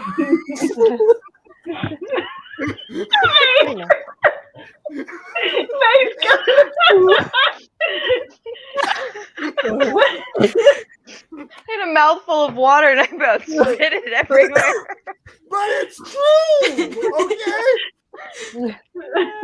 So good Christian. I don't believe in God, but okay. Korean people with its iconic English lines. Yes, okay. But as far as it goes with Super Junior, you're looking at over 10 years, 13 years. We're going to see Super Junior in the next century. They have such a work ethic. I don't believe it. You know what I mean? Next century. I'm saying 100 years from now. We're still going to see Suju. Yeah. Lee Teok's brain is going to be encased. Yeah, like an Futurama. They're just going to have his head.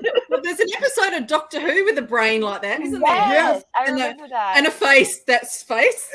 And he'll be like, moisturize. buy Ryowook's album. Moisturize with your feet all that. Moisturize. Right? Joel with the permed hair. You guys like crazy.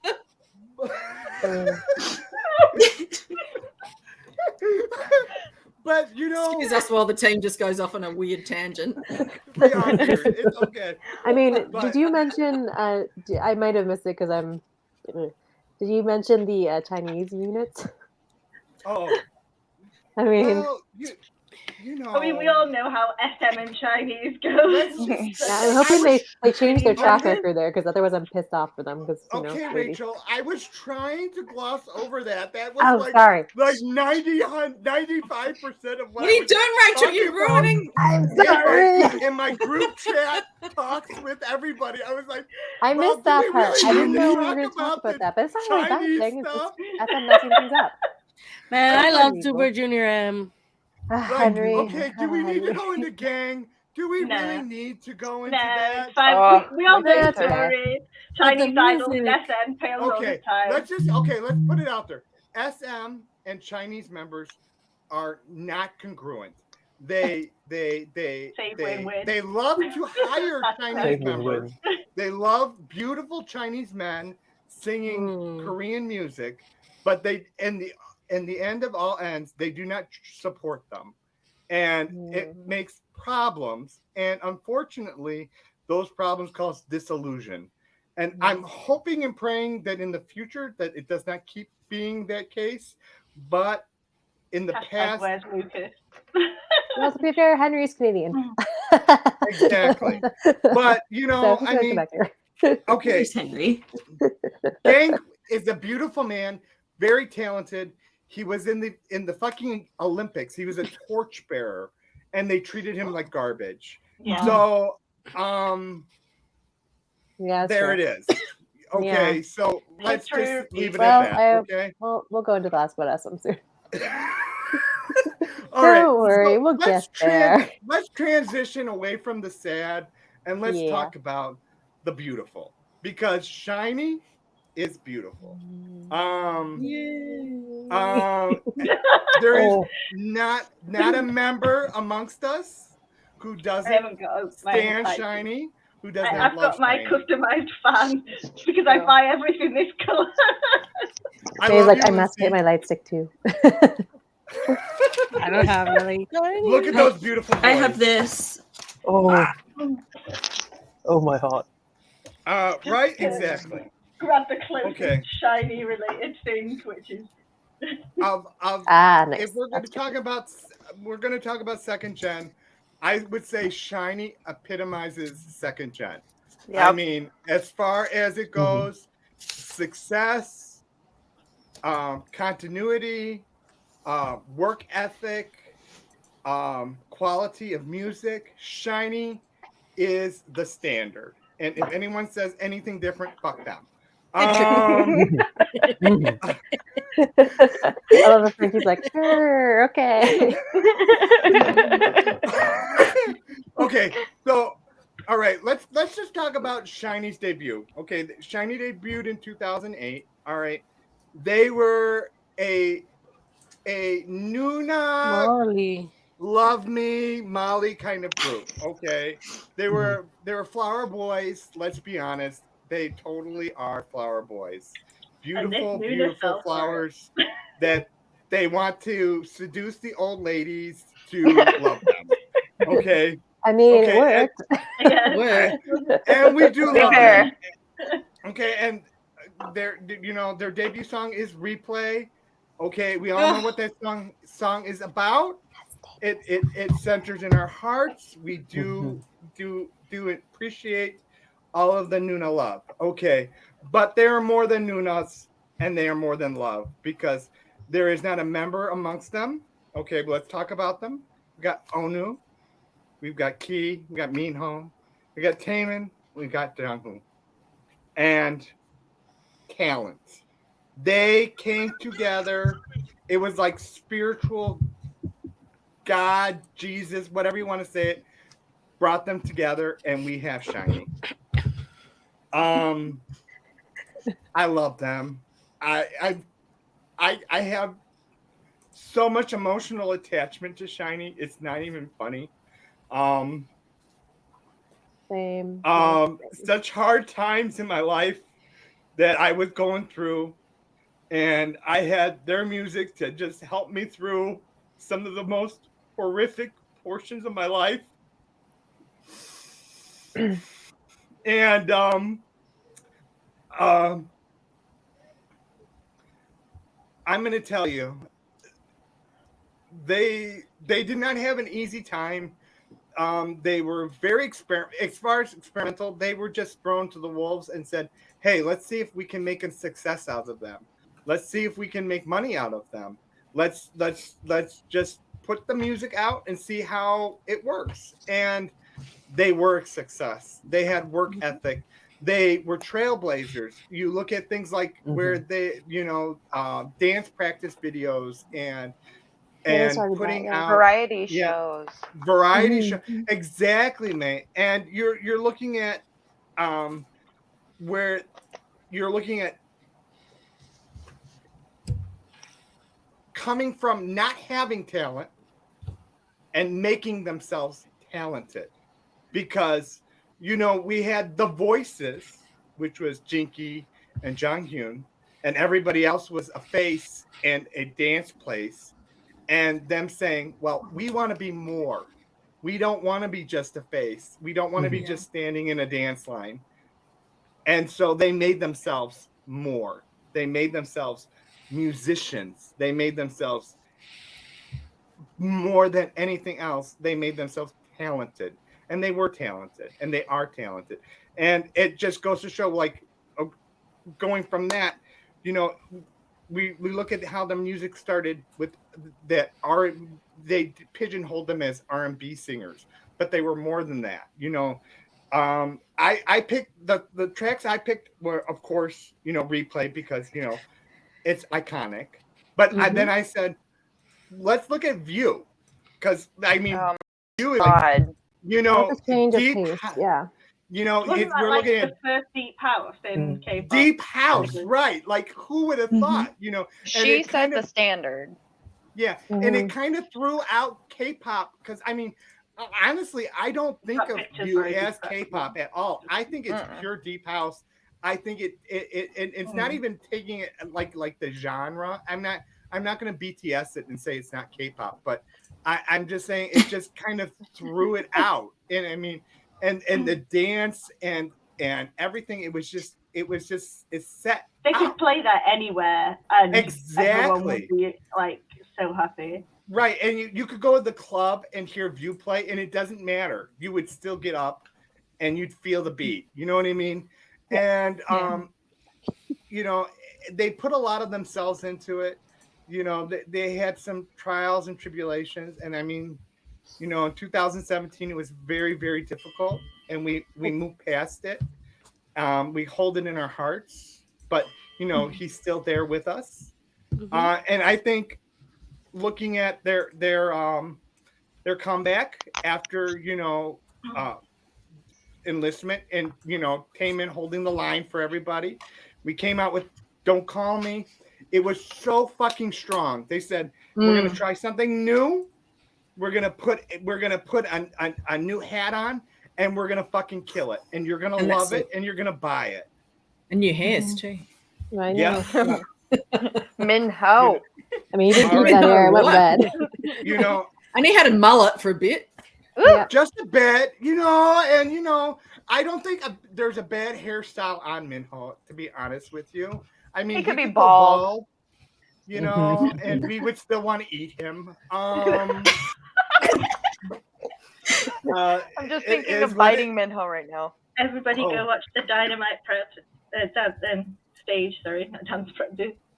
Right leg. Yeah. Anyone that's watched that and does not come out being like, Minho. How many of you have looked at golf pictures because of Minho? Let's be honest. I'm his hands. Why am I looking at golf stuff in my life? Basketball. Yes, Minho. Yeah. But exactly. But it came out with Don't Call Me. It was hip hop. It was good hip hop. It wasn't just like them testing the waters. It sold, like, second gen music sold records. We got so many new Shawwalls too. Yeah. Yeah. And and I think that it just goes to prove that just because you're second gen, just because you're not the new exciting, that you can still make money. And that's what a lot of the second gen groups, they've been hesitant about, is because are we losing our fans? Are we losing our fandom? Do we have staying power? I'm going to tell you right now, if SHINee came out and said we're going to do a tour, they'd be selling out stadiums. Stop. They sell out. I'll be on a fucking stadiums. plane, man. Yeah. I mean, yeah. I would I have go a little- wherever that together. tour I have a is, little yeah. story about that. I didn't have this light stick in 2017 when I saw them, all 5 of them, early 2017 in concert in Vancouver. I literally was like crying for the whole first song. I don't remember. I cried so hard, and then that's the night that Key burned his Gucci. My Gucci bird. His Gucci bird. Yep. SHINee Yeah. paving the way for SM Halloween party costumes. Oh, Yeah. yes. Oh my Oh, God. yeah. Yeah. Oh, yeah. By just turning up dressed up like dogs. No. Right. You know, That Colonel video of Marge Sanders. Simpson haunts me. yeah. I mean, the Voldemort. Ooh, that was The Ronald McDonald, like everyone uses that really good.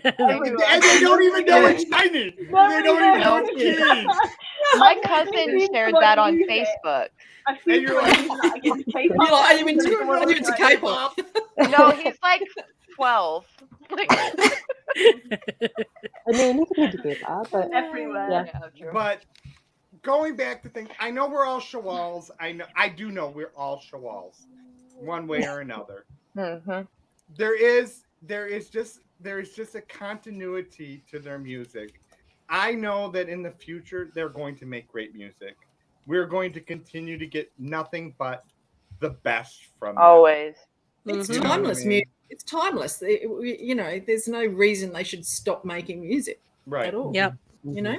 I mean, okay, I'm done, but I just think of when I think of SHINee, I think of what K-pop is supposed to be. Yeah. You know what I mean? Yeah. That's how I Thank you, Mike. Completely agree. And then, there was a fight to the death. I'll just tell you now, team. There was a fight. Everyone, about 5 of you asked to do SHINee. I said I'd didn't do a even ballot. ask. I was like, Yeah, I gave up. I'm like, no. somebody. I said I was going to do a ballot, but I lied because I was just always going to give it to Mike. Yeah. And that's fine. Mike, I had said like it's okay if I don't get it. Yeah, Mike no, I speaks had for no all of intention of us. giving it to anyone else. I 100%. knew he'd speak. I knew Fair he'd enough. speak on behalf I of agree. everyone. I agree. Rachel. Thank you. Okay. So, The boys. I'm going to start with 2 p.m. if that's okay. Okay, we're gonna go. I mean, I Right back up. Yeah.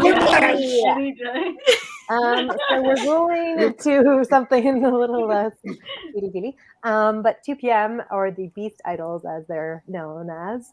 I realized this like when I was researching it, but I didn't ever clue into it. Oh yeah. Yeah. Woo! You know, Rachel, you said I could pick which ones I wanted to use. I think I've used I it. know. I thought you picked that one. I was like, I can include this one. I mean, Just with me, buy it,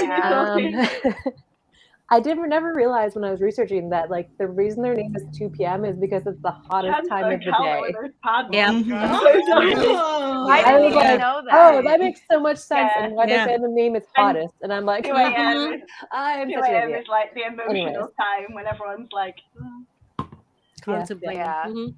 Yeah, it makes sense, but I also like never clued into it. yeah. it's fine. Anyways, so yeah, they debuted 2008 in August with their debut song 10 out of 10, which was kind of like an acrobatic dance track with a bit of a comedy edge in the music video because they're kind of like imagining all these really fun, like out of these scenarios with these women that are just like never gonna happen. Anyways, it's a really funny music video, a bit like dated in some ways, but check it out. I'm just if you showing wanna- random photos. So Yeah. I mean, yeah. And that was when they had 7 members originally. Yeah, so Jay Oh, Park, they had, you all probably they know. had Yes, they had the J Park was the leader. Yep, he was named J Bum, and he was very popular. We called J Park something in the chat, and I can't remember what it was now, but it was hilarious and fitting. Yeah. Anyways, and it was like it was a really great debut, and like they did really good. But I mean, I guess I should say that they did debut through that show that Christy had already mentioned, the Hot Blooded Men, and then they separated from 2 p.m. and 1 p.m. 2 p.m. 2 p.m. and 2 a.m. made different groups. Yeah, sorry, my brain is a bit frazzled. Yeah. So there was the ballad group and then the B-sidal group. So J Park ended up leaving in 2009 because of some controversy, which was a post that he made. Oh yeah, a post from 2009 on his 2005 on his MySpace page that they found out in 2009 about him kind of criticizing Korea. But apparently a lot of it was taken out of context, and it was when he was like being trained and he was kind of lonely and depressed and made all these really kind of not great comments. But people dug it out and kind of held it against him. So he apologized and took a break from the group. And they were like, oh, no, he'll come back, you know. And they kept promoting. And they even like had to refilm the music video for Heartbeat because they'd already done it with him, but they had to redo it. They kept his voice on that album. And they actually did give him income from that album. But then afterwards, that like a couple months later, he decided to leave the group fully. And that was the end of that. Unfortunately, so he's had a successful career as a soloist. So yeah, it was all for the best for everybody involved. I mean, it was the times, and people just jumped on those things and whatever. But it's unfortunate that they had to lose their leader. Well, losing the lead is always difficult. Yeah, definitely, and yeah. So then they were a 6-member group, and we have June K, who is also like a great vocalist and has a lot of solo work. We have. Let's go in order here. Nikun, who is Thai and has done a lot of acting, especially in Thailand. He's very popular there. I'm really looking forward to Cracked. Just yeah. Then we have Taecyeon, who a lot of people probably know from his acting mostly because he's been in like Vincenzo and stuff like that. Very popular. Oh God, take me, Taecyeon! Yeah, and I like him a lot, as you can tell. And then we also have Woo Young. Who's also a singer. He's done some solo work as well. And then we have Junho, who is my favorite. But he also does solo work, but he's also done a lot of acting. And then Chansun, who is the baby, who is now married, and is also an actor as well. So they've all done a lot of stuff. They also do a lot of acting. Of course, she has to show that photo again. But they've done a lot of they've had a lot of albums. They've had actually 7 Korean albums, not 7 full-length Korean albums, and 5 full-length Japanese albums. So they've done a lot, and they have a pretty big discography. But I'd say they're actually quite popular in Japan. Maybe not as popular as they once were, but at one point they were on par with SHINee in Japan, and that tells you how big they were. Yeah. In Japan.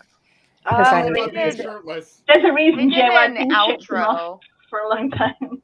They did an anime outro that was actually how I found them, like forever ago. That's great. It was Blue Exorcist. Yep. That was like me and my fiance still listen to that in the car whenever it comes on. That's my jam. And I feel Lucy, like you're a liar. Lucy, you're a liar. What did she say? Liar. Ignoring his trail to adventure. Yeah.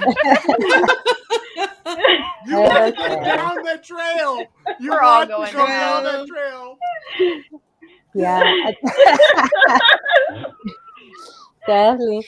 Anyway, oh my God. Okay. So I feel like we're adults here. Yeah. Apparently leading us into different routes that they shouldn't be going on. But anyways, I feel like they get lots of bad rap about like not being like great singers or something like that, and I'm like, they're great singers. Like, don't they're judge them. Like, they don't like have maybe like the range of some of like, you know, I don't know, like Onu from SHINee. Like, of course they don't have his range, but like, have you watched any of Jun K's solo stuff? Like, he's amazing, and he produces a lot of songs. And same with Woo Young, and then Junho's like crazy. So and then you know they're all good. Like, even though Taecyeon's a rapper, he can sing. It's just really low. It kind of makes me like question myself. Anyways, yes, but yeah. So they took a break after they released their 6th studio album, Gentleman's Game with Promise. That's in 2017, and then basically they had some concerts after that. But then they had a hiatus from then until 2021 because of military enlistment, and then they came back just this past June. In 2021 with their album Must and the title track Make It, which was awesome. And the whole album was awesome. I loved it. The whole album is awesome. Yeah. And it's over there somewhere. It's okay. Somewhere. Yeah, and yeah, so I feel like people should really check them out and give them a listen. They have a lot of like they do a lot of dancing in a lot of their earlier videos, like pretty intense acrobatic dancing, especially at some of the end of the music videos. Randomly, you're like, the song's done, and then it's like another like 30 seconds of just a dance break, and you're like, what's this? It's kind of interesting, but yeah, they kind of did it before like GOT7 did it. So you know where GOT7 got the acrobatic moves from was 2PM. Songs to recommend. I have too many in my head, but the 3 I picked was Maya House, which has gained viral attention in the last year because of the Junho fan cam. Anyways, so yeah, and actually Junkei wrote that song, so people talent. That music video is really cute too. Has like kind of like a fairy tale, like Cinderella. It's got a little rabbit singing. Yes, a little rabbit that goes off. It's kind of funny. Yeah, it's cute. And then all the guys look great in their suits, and the girls dress. I kind of want it. Anyways, yeah. So that's one of the ones I recommended. My God, Frankie, what were the other ones I recommended? Okay, I recommended 10 out of 10. Because that was their debut. I mean, oh my god! It was because it was their debut song, people, not because it's like my favorite. But if you want to know where they started from and their kind of like comedic sense, that's a great one to watch. Plus, it has the acrobatics, so you know. And it's still not a bad, like it's still a pretty decent song. Has kind of almost like a 90s slight throwback in it on the beat. Yes, I mean yes. And then the last one I'll recommend is All Day Thinking of You, or ADTOY. Adtoy, as I call it. I don't really want to say much except for watch the video. Watch the live performance. Very closely and repeatedly. Yes. Thank you. I have. Yeah. Yes. Yes. They all slay the concept. They all do amazing. That song I'm still waiting for Monster X to cover that. Like, I know. Yes. Oh that song is like infamy. It lives in infamy for me. Like, oh. And I just recommend it close. Oh my God, Frankie, I couldn't live. I recommend a close second. People probably haven't checked this out. It's has an MV. It's called Without You. It's just one that I feel like people should check out that a lot of people don't know about it. Black and white, dancing in the rain, arms out. There you go. That's my recommendation for it. That's my genre. Without You, 2 PM. Everyone check that out because I actually didn't know about it until I did the deep dive into them, and I was like, oh my God, where has this been all my life? Anyways. William growling out those. Shut up, Lucy. Shut up, Lucy. Shut up, Lucy. Okay, next group. Okay. And now I have a group that everyone probably knows at least one song by this group, because if you don't know the song, where are you in K-pop? So I'm doing TVXQ, or as they're known in Korea, TVSK. Yes, I put the names. Why not? Toho Shinki, or in Japan, Toho Shinki. And basically, their name literally means "rising gods of the east," which is like accurate as fuck. Yoonho. Anyways, they debuted as a quintet in 2003. They didn't actually release their single until 2004, but they kind of did a collaboration. Yeah. I'm killing everyone. I'm killing everyone. Yes, I know. I had to put those ones in. Of course I had to put those ones in. You know I had to put those ones in. It's not okay. He's dying here. Mike's gone off the deep end. Mike has He's glitched gone. out. He's gone. Anyways, so they He's lost technically his debuted in mind. 2003, but they didn't release their first song until 2004 called Hug, which is very cute, kind of cute poppy track. Not like this picture. Not like this picture, which everyone's going to react to like that. I'll just take a break now. Take a breather, everybody. Calm down. I just wanted to hear Mike that sound again. I can break Mike pretty easily. I know where all of the photos are.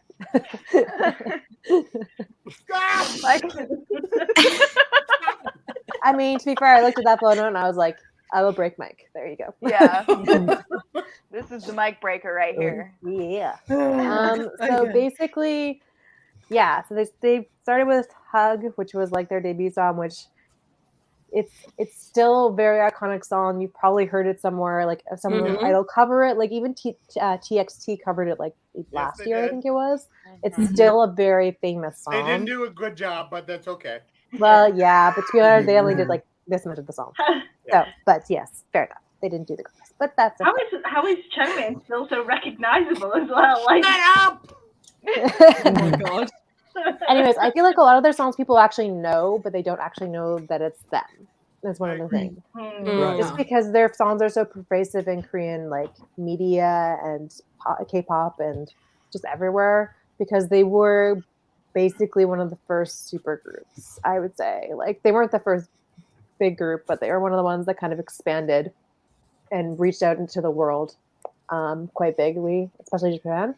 But yeah, I would say there's so much stuff to say about them, but basically they were gaining a lot of fame. They were doing a lot of things. Murata came out. That was a whole moment. And we all, like, everyone died. I was not even in the fandom then, but I probably would have died. The tectonic plates in the earth shifted when Murata And there was a whole controversy about the lyrics in that song. It's called I Got You Under My Skin, but the Korean Warm Hole is fine. Warm Hole is fine. It's so weird so now. perfect. What the hell? You Under My Sky? What? Yeah, the guy they had to choose You Under My Sky. It was so ridiculous. I mean, it's still, isn't it You Under My Skin still on Spotify? I think I can't remember. Yes. But like it's just like when they performed it, they had to change it to You Under My Sky, and I was like, it's really? Under My Sky on Apple iTunes. It is. Yeah. What? Yeah. Yeah. It was considered. Yeah, I mean, everyone, we have all the albums here. I mean, understandable. Like looking at TVXQ and thinking some of them too sexual. Yeah, I mean, okay, so they started out as 5. Yeah, they started out with 5, but then this big thing happened that kind of changed the landscape of K-pop in some ways, where 3 of the members, Junsu, Jaejun, and Yuchun, sued SM for unfair contract agreements because they were on a 13-year contract, and they were also not getting paid properly, and for unfair they were being fucked. Yeah, basically they were all being fucked, and it was like this whole thing where actually they started suing in 2009, and they didn't have any Korean promotions, but in 2010 they still promoted in Japan as a whole 5 like quintet, which was so awkward. Because 3 of them were suing the company, the other 2 had supported the company, and it was this whole like, I must have been awkward as hell. Anyway, so that happened on like for a whole basically year until like near the end of 2010ish when they like finally decided to split ways, and TVX2 became a duo, and the other 3 left and became JYJ. And I think their really music is good too, and they had some great solo stuff. Not accounting Yuchun, who did something stupid, so we're not going to talk about him. Doesn't exist. Yes, Jaejun and Junsu still listen to them, still check themselves out because they've been blacklisted.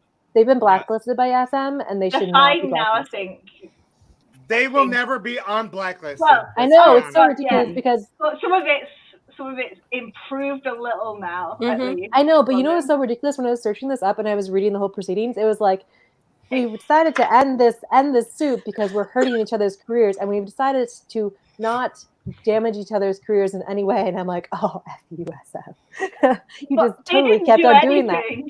But no, they kept doing things. Yeah, it's like we're not going to do anything to like impeach on each other's career reputations. And I was like,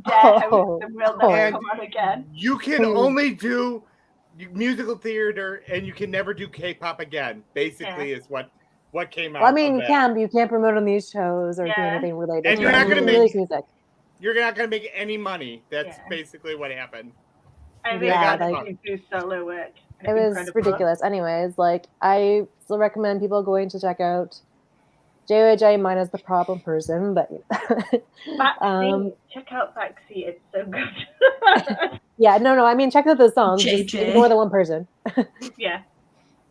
And I feel like they kind of they got just shuffled under and screwed over more majorly, so it sucks. But I mean the whole thing that came out of this was basically the 7-year contract and how they can't go beyond 7 years.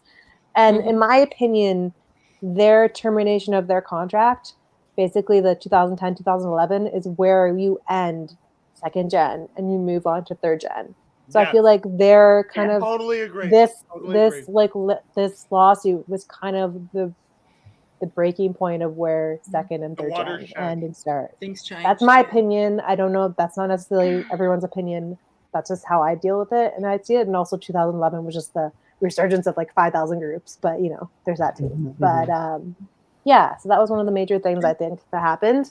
And then TVXQ came back in 2011, finally to Korea, because I had been like almost like 2 years since they had done a Korean promotion as a duo with and Max Chaiming. And basically they've been a duo ever since. They've also done solo work finally. But they have amazing vocals, especially like Shaman's aria and like his like vocal, like he can just go so high. He's amazing, and I feel like people don't really give them a chance because they're like, oh, those older guys, or they just do like, people think of Max Chaiming as ballads. Usually, they used to, at least until they did more solo work, and they used to think of kind of as like the dance, like poppy kind of guy. But I would recommend people checking out their 10th album because that's more of a jazzy big band kind of feel, and that's a great album to check out if you don't know where to start with them. Their album for Neurotic When They Were 5 is also great. I feel like people should give that a listen and not like, don't ignore them when they were 5 people instead of just the duo that they are now. But and I feel like a lot of times they're also very looked up to by a lot of people. If any of you guys watched Kingdom of the Legendary War, they were both the hosts, so it ended up being one at the end because there's a little incident of we're not going to get into that. But they're very looked up to, almost kind of royalty in K-pop in some ways. And definitely. And I feel like the songs I recommended were Neurotic because if you are a K-pop fan, you have to know the song. Because it's neurotic. You have to know the song. Fan Chan is classic. It is, and it's just like you can watch. They've done a performance like last, like I say 5 years. It was just the duo, but definitely listen to the one where it's all 5 of them. You can definitely see them perform it as all 5. There is videos of them doing it live. And Jaejoon's voice on Neurotic is beautiful. He has my favorite voice out of all 5 of them. So it's sad that he's gone, but I do listen to his solo work, and he's amazing solo. And then I'd also say the other one I said was Rising Sun. It kind of has a screamo section. It sounds so weird, but it's like it fits the song so well. And it's an older one. I wanted to kind of recommend an older song. And I mean, if you watched what's the Triangle? If you watched Tracks. Triangle. Yes, I mean, I almost recommended that one too because that one was like crazy anime hair. Triangle. Yeah, the hairstyles. I will never forget Triangle ever in my life. I think Rising Sun is just more of a personal favorite song, so I recommended that over it. Rising Sun is a great song. It's just TVXQ, so I didn't want to kind of mix it up with other groups, but Triangle is a good one to watch out, guys. It is with Boa and Trax, the kind of rock band in it. And the members all have crazy ass hair in that video. You should watch with Liberty Spikes. Yes. They all have anime style, like Final Fantasy. Everyone's got that picture of Changmin with his hair. Yes, I'm sorry I haven't included those photos of that, but you should definitely watch it, Frankie. It's ridiculous. He said it's vicious. Yeah, I mean, pretty much a lot of their hair back in the day, like some of it I'm like, yes, this is a style. It's beautiful. This is a point, but and then I'd also say the other one I recommended was Something off their 10th album. Kind of has a big band jazzy kind of feel. Yeah. And I Yes. wanted to recommend something more recent. It isn't the most recent song they've done, but I it feel is like one of the that's ones in a where I feel like wheelhouse for both of them. Like yeah, it Yes. has like the rocky It's sound on just- one end, then melodic, which is just classic, and then there's something which is like kind of more their like it has some acapella-ish kind of moments a bit, jazzy a bit, big band feel. And it's just the dancing in that is great. I feel like it's one that like gets shuffled under sometimes, and I don't get it because I like personally I much prefer that sound than their like electronic beat sound that they do. Like and Don't Catch Me, it's like it's not my jam to be honest, but like that was a great for performance, but this is the great one. Like Catch my Me. favorite. Oh my god. We're going to move on to May, but before we're moving done. on to May, Sorry, I done. just need to do this. Attack Mike. Jejun attacked me too though. Jejun attacks me Oh too. my god. Oh my god. I mean, he's a vampire. He still looks the same, everyone. He still looks the He same. does. He You saw the does. He live doesn't video. He's age. definitely a You vampire. know, Like I He have doesn't age. thought about Jejun naked so many times. I mean, he didn't wear a Haven't shirt we for like all, Mike? all the Haven't we promotions, so all? I don't blame you. Oh shit. Okay, May, who have you got for us? There's even Okay. more naked pictures on the internet for all the people that are watching, just so you need to know. Just watch W. Google everyone. it. You can find it in Google. Yeah, Let's Jejun has a Google lot. is your friend. Google is your friend. Okay, so He has the thighs of a god, just so you know. Okay, so I got Infinite, which I absolutely love their music, but I actually am not very like I don't know them very well. So I kind of I went okay. over You've got what I to. do know and kind of wrote a little synopsis. So it's going to be kind of quick, That's but okay. Speaking that on. they are They're beautiful absolutely boys. incredible. Absolutely incredible. It's a pity Sammy's left. This is one of Sammy's alt groups. yeah. Is it really? Yeah. Yeah, he can watch on the he loves replay. him. Mm-hmm. Yeah, so they debuted in 2010. Yes. They had originally was it 7 members, and then they went to 6.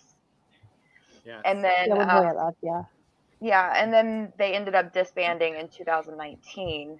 Unfortunately. Officially, yes. Well, they what did I write down? They were pretty big in Japan, right? That's Sammy's what I had here. heard. Sammy! He felt that it was time.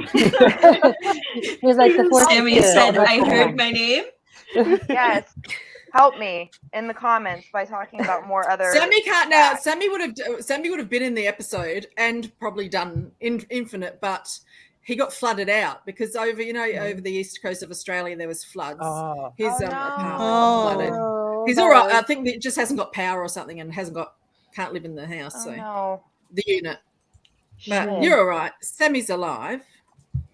Yeah. Well, he's Sammy, help me out from the comments since I'm not too I'm not too well versed.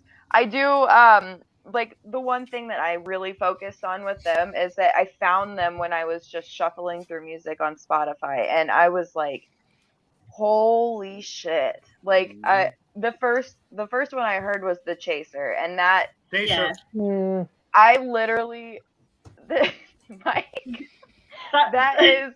Oh, I thought you were saying your drink was a chaser. Sorry. It is.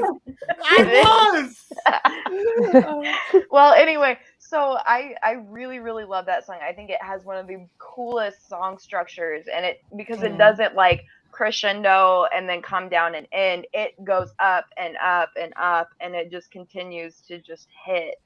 I think that's probably. I mean, and it's kind of a bold statement for me, especially because they're not a group that I follow super hard, but they are definitely, that's probably one of my top 5 K-pop songs. Like, anytime I hear it, it's on. I'm listening to it. Like, it's just, it reminds me of Final Fantasy, really like Japanese, like tech music. It's very like J-pop. It's very yes, J-pop. and that's probably why I kind of lean towards that. It's a little rougher around the edges.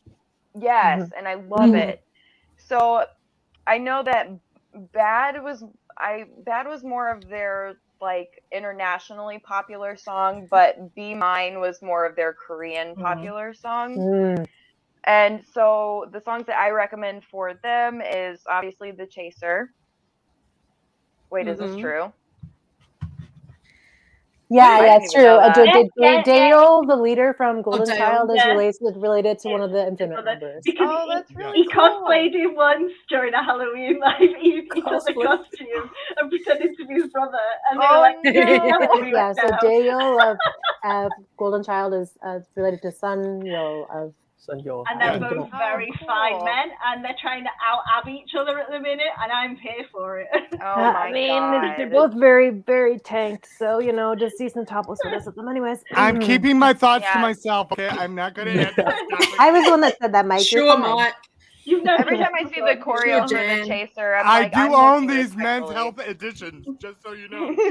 Please send them to me. Scan them Sure. in and send them to me. Okay, so yeah, but my 3 songs obviously are The Chaser, Be Mine, and then there is a B-side. I figured to throw in one of their last songs off of their last album, and I was listening to it not too long ago, and the song Wind really stuck out to me. It's kind of J-poppy too, now that I think about it. I think I have a type. That was kind of they kind of did that a lot though with their songs. Yeah, but and it was so good. Like they really nailed it, and they really deserve to have a lot more I agree. fame than they got. Yeah. And I think they should still be around. They I are just want to throw in. incredible. I just want to throw in. Hoya's Angel is one of the sexiest Oh music my videos God. and songs you'll ever see in your life. Videos. Oh my god. So yeah, go watch Angel by Hoya. You'll wet yourself. Hoya And also watch wasn't the. he Sorry, was go the rapper, wasn't he? Yes. Yeah. Yes. he's Okay, on that's what I Sings thought. too, but he His laughed. Have you voice, the watched dance. Renee? Oh my Angel, god. Hoya. Their vocals are insane my too. God. They're all such good singers, Hoya. and that's Ah. slept Yeah. on. Yeah. Slept on for sure. But yeah, Yeah. I'm gonna do more deep diving into them later on because I think I did. it's great. I think I did a drunk reaction to Angel. You know how I was telling you I did drunk Oh reactions and never put them up. Yeah. Never put them up on the channel. Please I put did it some And of on. I them, I just sat remember. there. I just sat there the entire time with her mouth open, just staring. Oh my Understandable, god. I'm gonna have to try and find it. You'll have to do some Exactly drunk the reactions same. with us, Frankie. Get us all kind of tipsy I and would we'll be do a like- react with you. Well, That'd be it's funny. like, well, one of us is going to be having to get drunk in the morning because Mike. we're on opposite. Well, yeah. Never drunk. Mike. I mean, it doesn't We'll take be much to get me here. drunk, so good luck. We'll be here all night, just like crying and laughing and getting angry and crying. Who's Okay, next? I know so- who's next. 2 p.m. drunk. Let's do it. I mean, it wouldn't be hard. You just going crazy. He's right there for you. Okay, I'm about to send Mike into another tizzy. Big Bang. Let's talk about Big Bang. The boys. Let's talk about Big Bang. We Okay, had talked so about them. The reason I'm here today. literally the reason why Frankie's here today, POP and his face Yes. and Fantastic Baby. Yes. Oh yes. my Yeah, God. GD for me. Look at Yes. the face. So Oh Mike, my eyebrows. God. that interview as well. Yeah. Mike's totally expensive magazine. Oh my God. Mike's $75 magazine.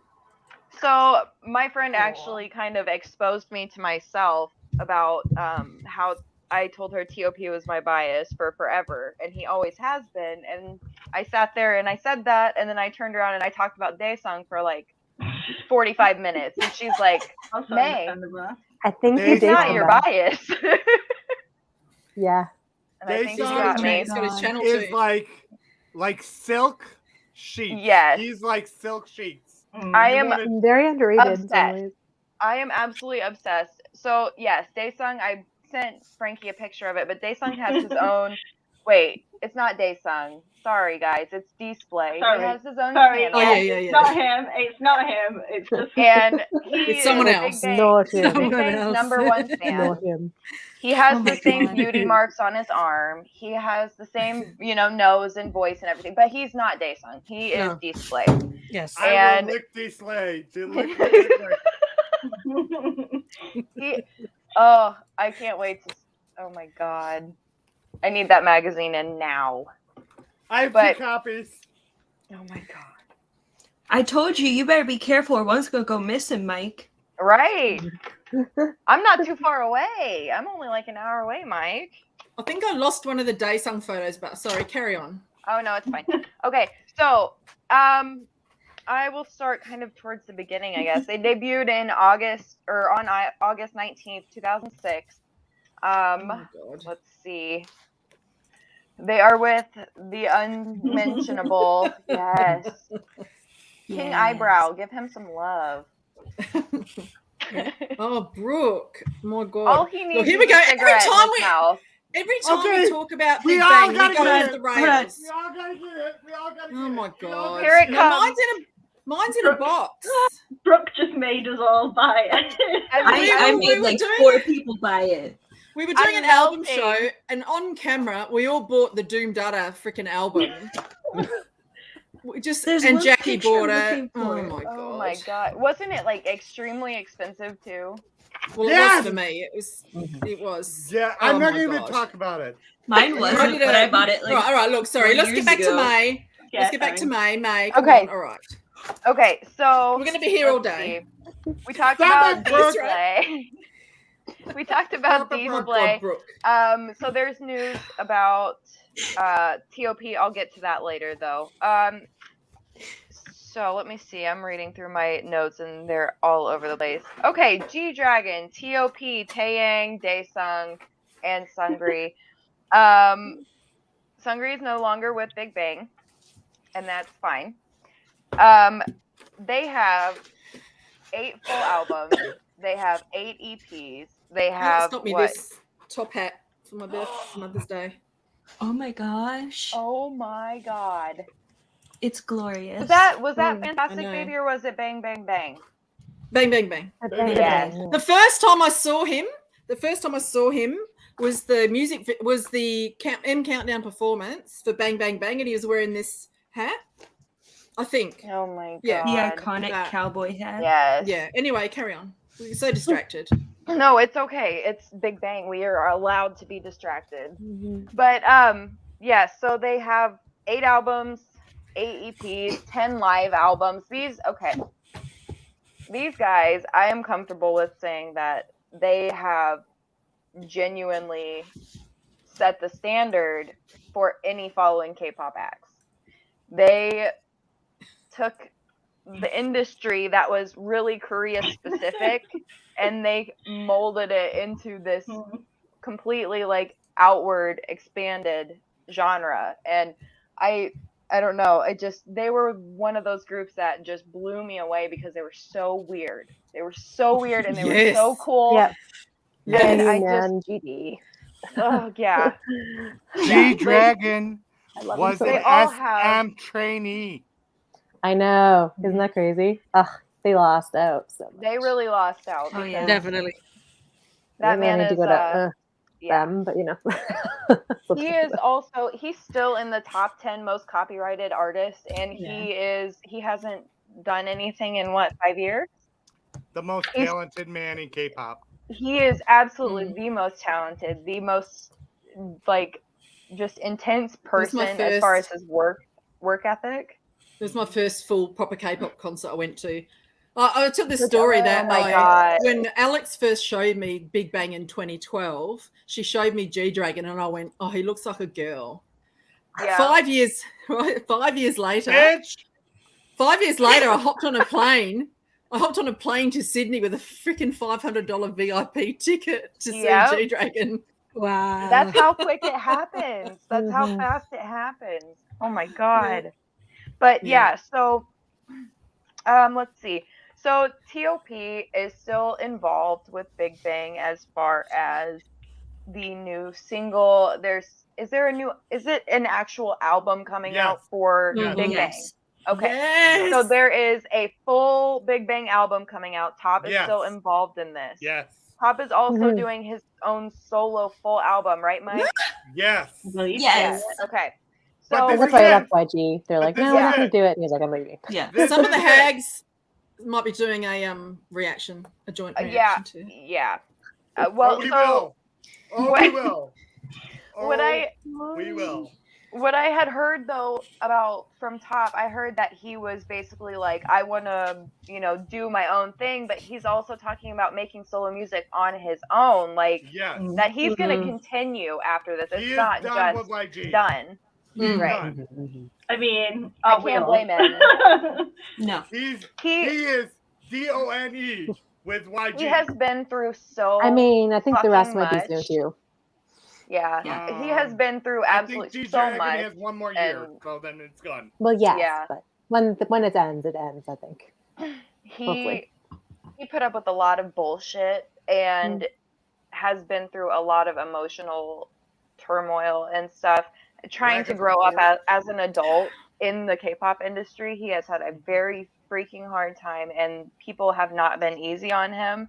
So that's my little aside, is that if you ever come across anything about Top or you ever look into him, please think of him as a person and quit projecting your idol mentality on a grown man that is trying to live his life and having a hard fucking time. Give him a break. Let him do his thing.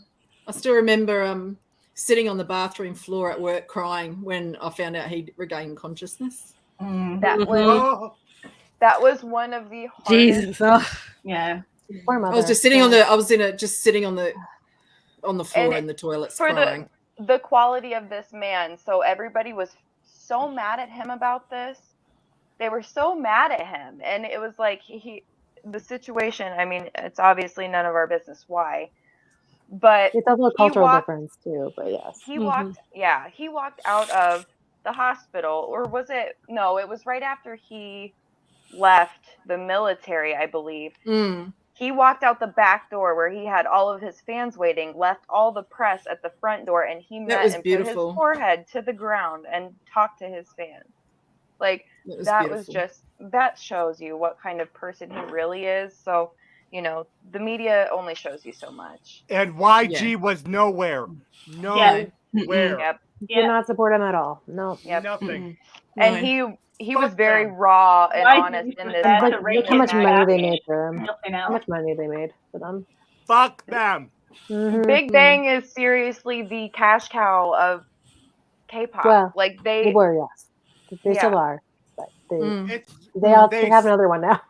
That's why they're moving on, because let's can't be honest. Can't deal with more than one at a time, apparently. Well, let's be honest, Rachel.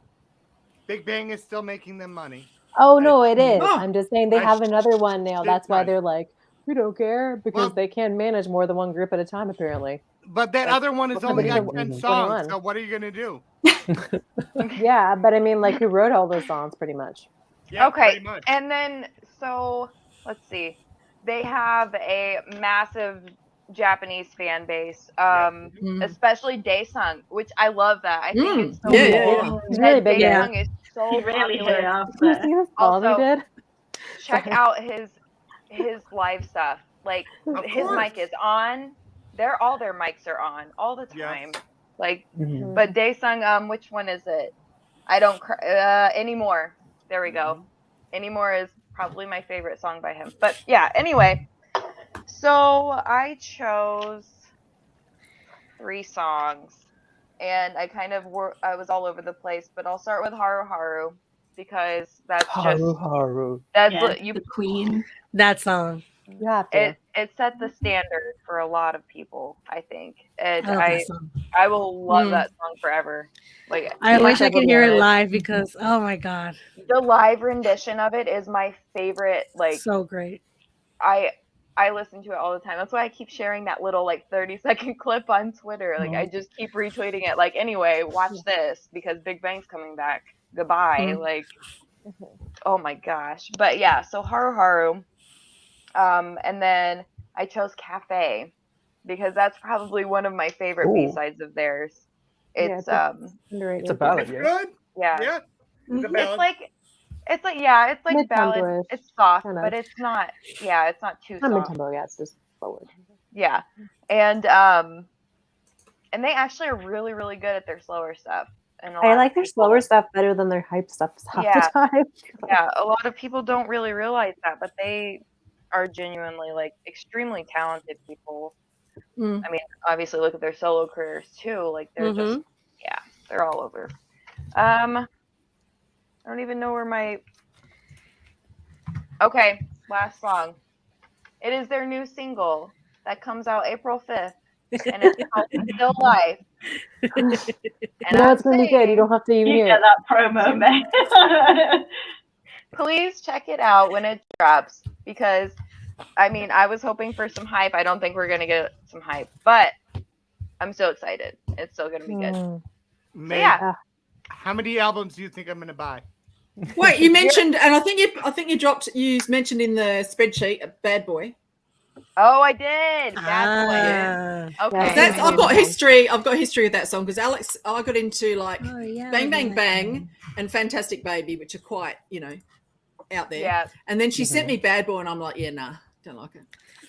And now I just brings me to tears. And you know that there's a concert clip where Top's sitting on the edge of the stage and he's singing. Oh, but that song will never like go out for me. It's so good. I adore it. I adore it. All right, we're going to move on. Swenson, you've been waiting a long time, mate. Love you, Swenson. Hang me in there. Love you, Swenson. You did it. I mean, I'm enjoying every bit of this, and I think what I have here is quite a bit of a departure, should I say? Because I'm doing 2 girl groups, and I chose these 2 groups because they very well pictures a diverging path on how a good management versus how a mismanagement could end up like troubling the group. So the first group, I'll have to manually insert pictures because I've got a couple of pictures. Okay. Is it secret? This is right. Okay, so we're starting with secret. Yes. Poison is my box. Just for you. Look at those hips. The curves. Oh, woo. Yeah. So, to be honest, because they made a debut back in 2009, and I was a teenager back then, so it made a huge impact on me. Were you looking at the hips? Visuals. And the boobs.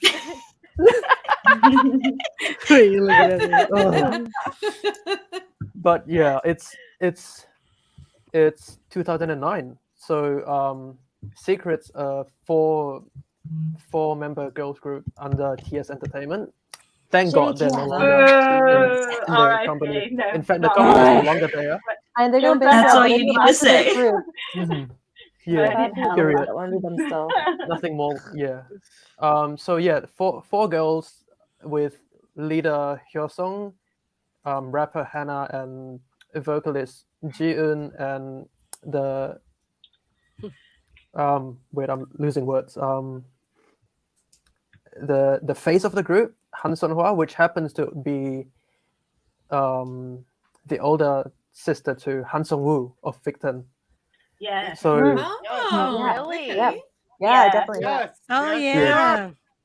I've seen pictures of them together. Yeah. Yeah, they've done like an interview on some magazine, and it's just wholesome. And he to is see, prettier to than see she is, just saying. siblings together. You're biased, Mike. And so yeah, they had an early success, I'd say, because they music style wise they came out with songs like that are, glamorous, diva, dance track, sexy, inspired. Very songs sexy. like Madonna and Love Is Move. Those are iconic for its time, I'd say. I agree. And but like, because they started with such a strong, I wouldn't even say girl crush, because they're just pure sexy. So yeah, they started with those kind of songs, and then halfway through they sort of wanted to remind the public that, hey, we cater towards the cute, refreshing girl next door concept as well. So they had songs like Starlight Moonlight. They've got songs like Shy Boy, which is also very retro inspired. So yeah, I'd say Secret has been they're big for the few years that are very active, Yeah. they pretty much have like they pretty much stopped promoting as a group 2015 onwards, and then 2016 they got into like a lot of lawsuit, and then I wouldn't go much more into that. So yeah, they're officially disbanded as of 2017. And I'll quickly move on to the other group that I'm doing, which is A-Pink. A-Pink! Manually inserting. Go around Queens. Woo! Yay! Yeah, this is, and you know, we've seen the bad side on how like mismanagement could be, and A-Pink is the exact opposite to how, you know, to what Secret is in terms of their unfortunate situation. And yeah, so A-Pink debut under Plan A Entertainment, which also houses Victon and Weekly. So they've been, it's not, they're not a huge company, but like, you know, they've been steadily growing. And then in fact, earlier this year or late last year, Plan A merged with Cracker Entertainment to form IST, which also now houses The Boys. So yeah, they're on the same building as The Boys now. Yeah. Zubin and Eric together. I cannot stand it. In the same room. Chaotic matinee. The dimples and the model energy in those groups. Seriously. Oh God. Let's not even think about it. Okay, move on. Oh God. Yeah. So yeah, A-Pink. They started off as a 7-member group. Yu Kyung, who also happens to be the youngest, left 2 years into promotions. So that leaves them with the 6-member format that we're all familiar with today. We've got the leader Park Chorong, Bomi, Eunji, Na-eun, Namju, and Hayoung. So yeah, they've got quite a presence over the years in K-pop. They started with a very, again, cute, cherish girl next door vibe with their like debut years. In fact, the first half of their career, we've got songs like Mr. Chu, Love, No No No, all of those, all of those that catered towards the more refreshing girl groups. That's a trend during that few years in K-pop. And then, halfway through, around 2017, they decided that we've grown up, coming of age at 25. So they had like a huge. They are women. They are women. They own their vaginas. I mean, yes, Mike, but you need to say that aloud. That's like they're definitely like gaming up on the feminine side. So they've got songs like "I'm So Sick," "Dundarum," and like of course the latest like 10th anniversary album "Horn," which houses the title track of "Dilemma." Yeah. Which I love. It's like so good. People were like, no, but I really love it. Yeah, I'm gonna be honest. I didn't really listen to them till like "I'm So Sick" happened, and I was like, oh, I like them, but I was never really. Yeah, they totally changed it up. Yeah, I mean, No No was like I knew No because everyone covered it, but it's not my jam. But they are awesome. Yeah, like it just amazes me how A-Pink as a group is so cohesive. And like the music that they have always had a sound that's, that represented them well. And also just like quickly inserting some fun fact, like one of their earlier song, Love, from 2014, actually holds the record of the title track that secured the most wins on music shows for any girl groups. We're talking about 17 like trophies that I've got when like during the promotion, and that's pretty impressive. I'd say, considering that on the girl groups sphere we're competing with Girls' Generation. In fact, Girls' Generation have got like 14 wins with G and Lionheart, but the fact that no one else as of today have like dethroned them from having that one title track that's got the most wins in like on music shows. That I think that shows a lot of how, that shows a lot. That's telling on how Apings has got like a very steady, loyal fan base, and I think they've got a long way to go. I just love them.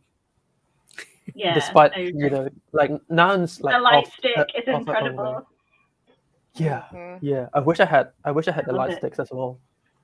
So the panda one? Epic. That's cute. Pink panda. Pink We panda. need some more Expensive weird Annie bag. light sticks like that. Yeah, I know. Yeah. So yeah, that's On mute. Thank you. Look, thank you everyone for this. For talking about this cruise. I knew this was going to be a marathon show, not quite as marathon as this. If anyone needs to leave, please do. But if you want to hang around, we're just about to play a game called Devil Music. We're going to guess the second gen group song. It's one of the songs we've been talking about, and it's going to be backwards. So play along in the chat if you want to. Fuck you, Alex. Fuck you. Someone in the chat can let me know who does the best in the chat. Watch a struggle. I'm gonna fail. So you get 10 points. 10 points for the correct answer. You need to say group and song to get the correct answer. Don't give me any half-assed fucking answers and then argue that we should have got half a point. No. Do we raise our hands? Do we say our name? How do we? Oh yeah, shout your name. Shout your name. Shout it, you. Shout it. No, you should have Your to shout name, your Mike, name, your not the name. name of the song. Mute Mike. Shout your name. You get 10 points for a correct answer, and then the last round you get like double points, or you might get 50 points because then it might be anyone's. Who knows? We'll say 50 because that's always it's always fun. I am Right, going hang to on, lose this game. Are they all from groups that we've done Okay. today? Yeah. They're songs that we've talked about today. Oh, Miranda's going to keep bloody. score for the chat. Okay. Oh my Give me 2 god. minutes. All Thanks, right. Miranda. I've got score card already here for the crew. Here we go. Some of them might be a bit fast at first, so I'm Let going me to play them step through away twice. from the mic. Okay.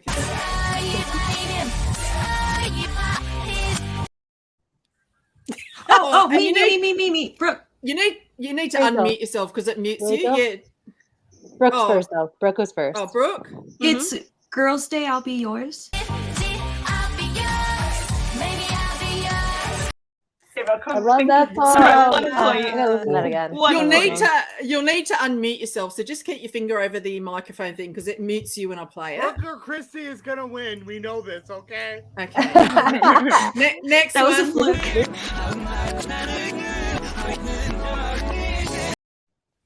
May. Miss Shiny's View. Mike, what the fuck? Did you Wow. Oh, I feel it. Shut up, May. Shut up, May. Fuck you, May. Fuck you. All right. Remember to unmute yourselves as well. I thought Mike might have been muted. But I he don't just think didn't it'll know. let us He just unmute didn't while know. it's playing. Yeah, Mike, you can Oh, have yeah. your point. I don't think it'll. Oh, okay. It just when it plays, it unmutes us, so we have to wait till it stops, and then we can say it. Oh, but that's not fair, is it? That's Whatever, okay. Frankie. Whatever, Frankie. That wasn't very fair. It doesn't Mike, You matter. can have my point. They're your point. No, it's May's point. I'm going to go pee. Well, I can see. No, just put your hand up because I can see you down below. Just Okay. put your hand up. Ah. Yeah. Okay. All right. Let's go. That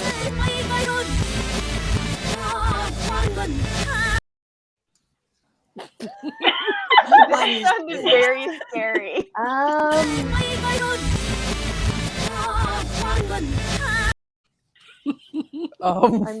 totally guessing. I have no idea. Rachel? This trick. Brown-eyed girls, Sixth Sense. No. Yeah, okay. No. I don't even know. I'm just guessing. One more.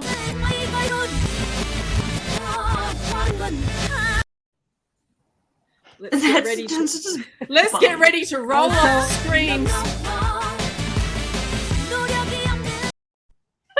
Let's was on you, Swinton. That's on you, Swinton. It sounded like legit music backwards. I should have known. I should have known. You should have known. I was like, I didn't even think it was secret. I thought it was Wonder Girls or the Brown Eyed Girls. And I was like, Brown Eyed Girls, Yeah. I guess. Like Wonder Girls, I couldn't think of the song. So next.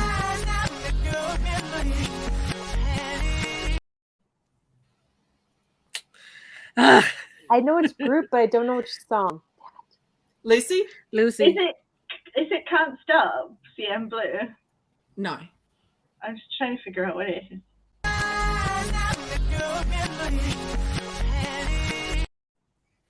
Oh, Swenson. Oh, Yeah? Infinite Be Mine.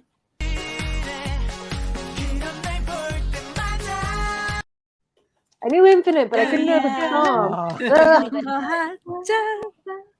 I should just guess. All right. Where's Mike? Is Mike coming back? All right. He's So coming remember, back. you just have to put your hands up because I can see you in the thing below that no one else can see. I had to Here we pee. I'm so Ready, sorry. ready. I'm here to I cheer know. everybody on.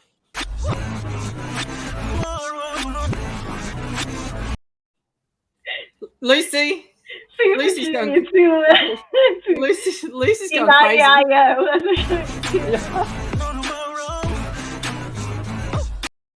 I actually knew this one. I know you did, Mike. You guys did not give me a chance. It's too slow to With your wave. hand up. Mike is too slow to wave. Okay. He's really drunk, I'm sure. Oh my god.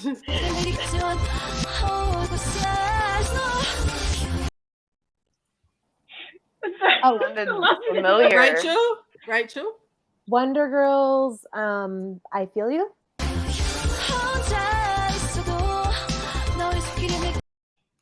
Yes. Yes. Yay. Hot. Yes. Finally. Okay. Number 7. Oh, someone Nice. said that's great. It's my train. Max Oh, Train. it's May's train. I love you, May.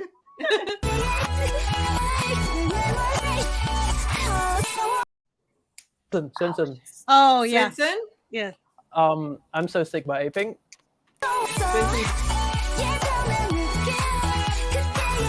That was definitely Bones' voice. Yeah. Yeah, I was like, I think. Definitely Shit, which one? All right.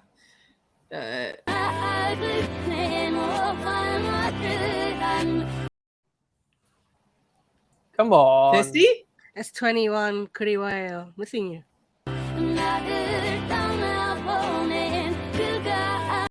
Of course, I love that Beautiful, song. It's instrumental. Oh, yeah. guess what? I forgot to score.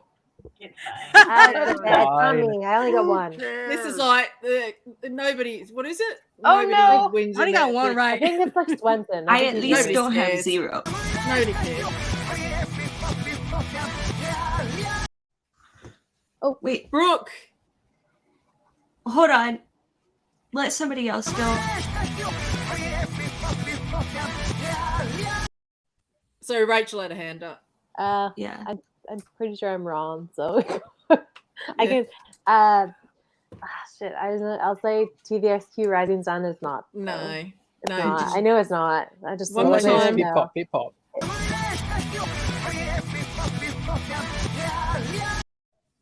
Oh, shit. Oh my gosh. Punky's voice. Yes, I'm sure. Rachel. It's definitely FT Island. Yeah. That's what I was thinking. Halfway there. Severely? Oh, Yes. Go ahead. No. Brooke. it's Puppy. Yes, this was difficult because I had to cut out. Yeah. I had to make sure I didn't do the bit with the dog barking. Totally here, puppy. That's where the puppet came Yeah, from. dogs I've been sound doing that very for a long similar. time ever Dogs again, sound very sorry. similar backwards. All right. Don't remember it. Woof woof.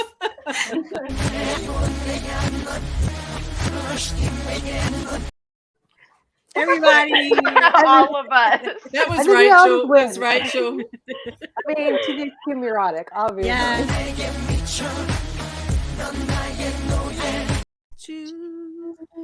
Under my skin. Under my skin, because under my sky is stupid.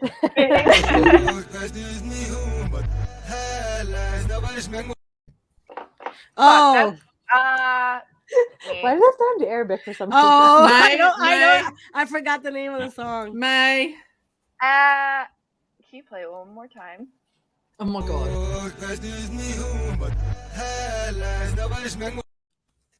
It's Kirsty now. Is it Big Bang Bad Boy? Of course it is. And we're going to watch this one. I walked through there.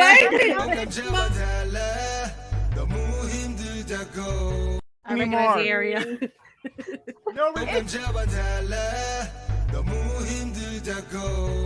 She's just covering us with the song now.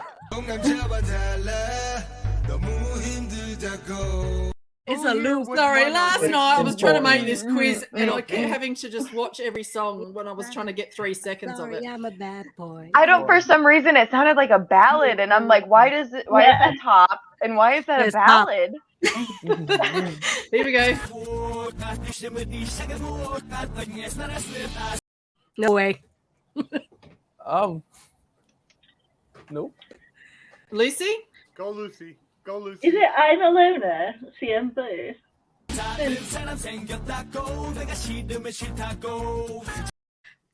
Awesome. Is that after?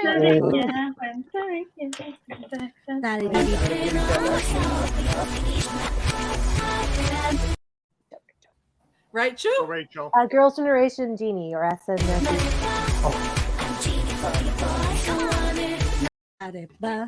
We need to do a dance video, okay? Oh my god. All right. This one. Get ready. Put your hands down. Stop cheating.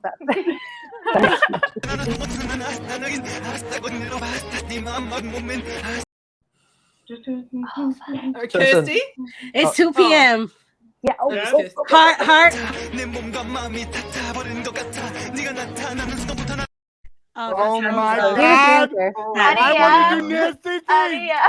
Nasty things! I don't pay attention to what I'm hearing. I pay attention I'm to not what even I'm seeing. scoring anymore, so who cares? Oh my god, why can't they do this anymore? Mike's disintegrating. Lucy. And it's Abracadabra, Brian.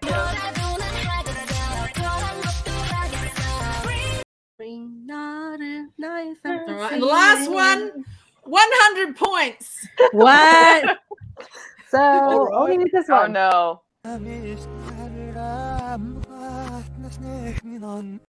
Okay, bitch.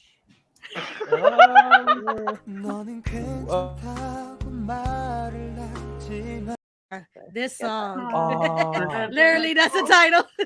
Yeah, it's literally this song. Yeah. Where- All right. Look, let's, Miranda, let us know who did the best in the We all chat. failed in there. In spirit, I think Yeah. Rachel won, but Mike got the last song. Yeah, I think between Rachel and Lucy, I think probably I Rachel. don't think so. Yeah. Let's see. Yeah, Oh, everyone got apparently, neurotic, so that shouldn't count. apparently Miranda is scoring. Let's have a look. Okay, but while I love this show. I love that neurotic is so I love obvious, this show even too. backwards. Well, look, we're Everything just else at the was. three. We are just at the 3-hour mark. So my look, gosh. I really want to thank all of you for hanging in there. I thought this show might be 2 hours long. I didn't quite think it was going to be 3 hours long, but then I forgot this. Underestimated our But you love. got us. I forgot this is us. Whenever this This mic is us. online, it's an This is great, and the thing is, we had so many. We had so many songs for other groups. We're thinking about doing another. We're thinking about doing another show. Are you Really sure? I filled up that spreadsheet. I'm so sorry. No, guys. we're not going to list them off because we might actually do another show Yeah. for the people. There's some people that couldn't make it, and some other people. So we might be able to. fit a few- do Davichi! it on- Davichi! So I put that there for you, Mike. And track. we're gonna go before Mike. We're gonna go Just put before up Mike the breaks photo something. again. Put a We're going. Look, thanks everyone. We're going. Bye. Bye.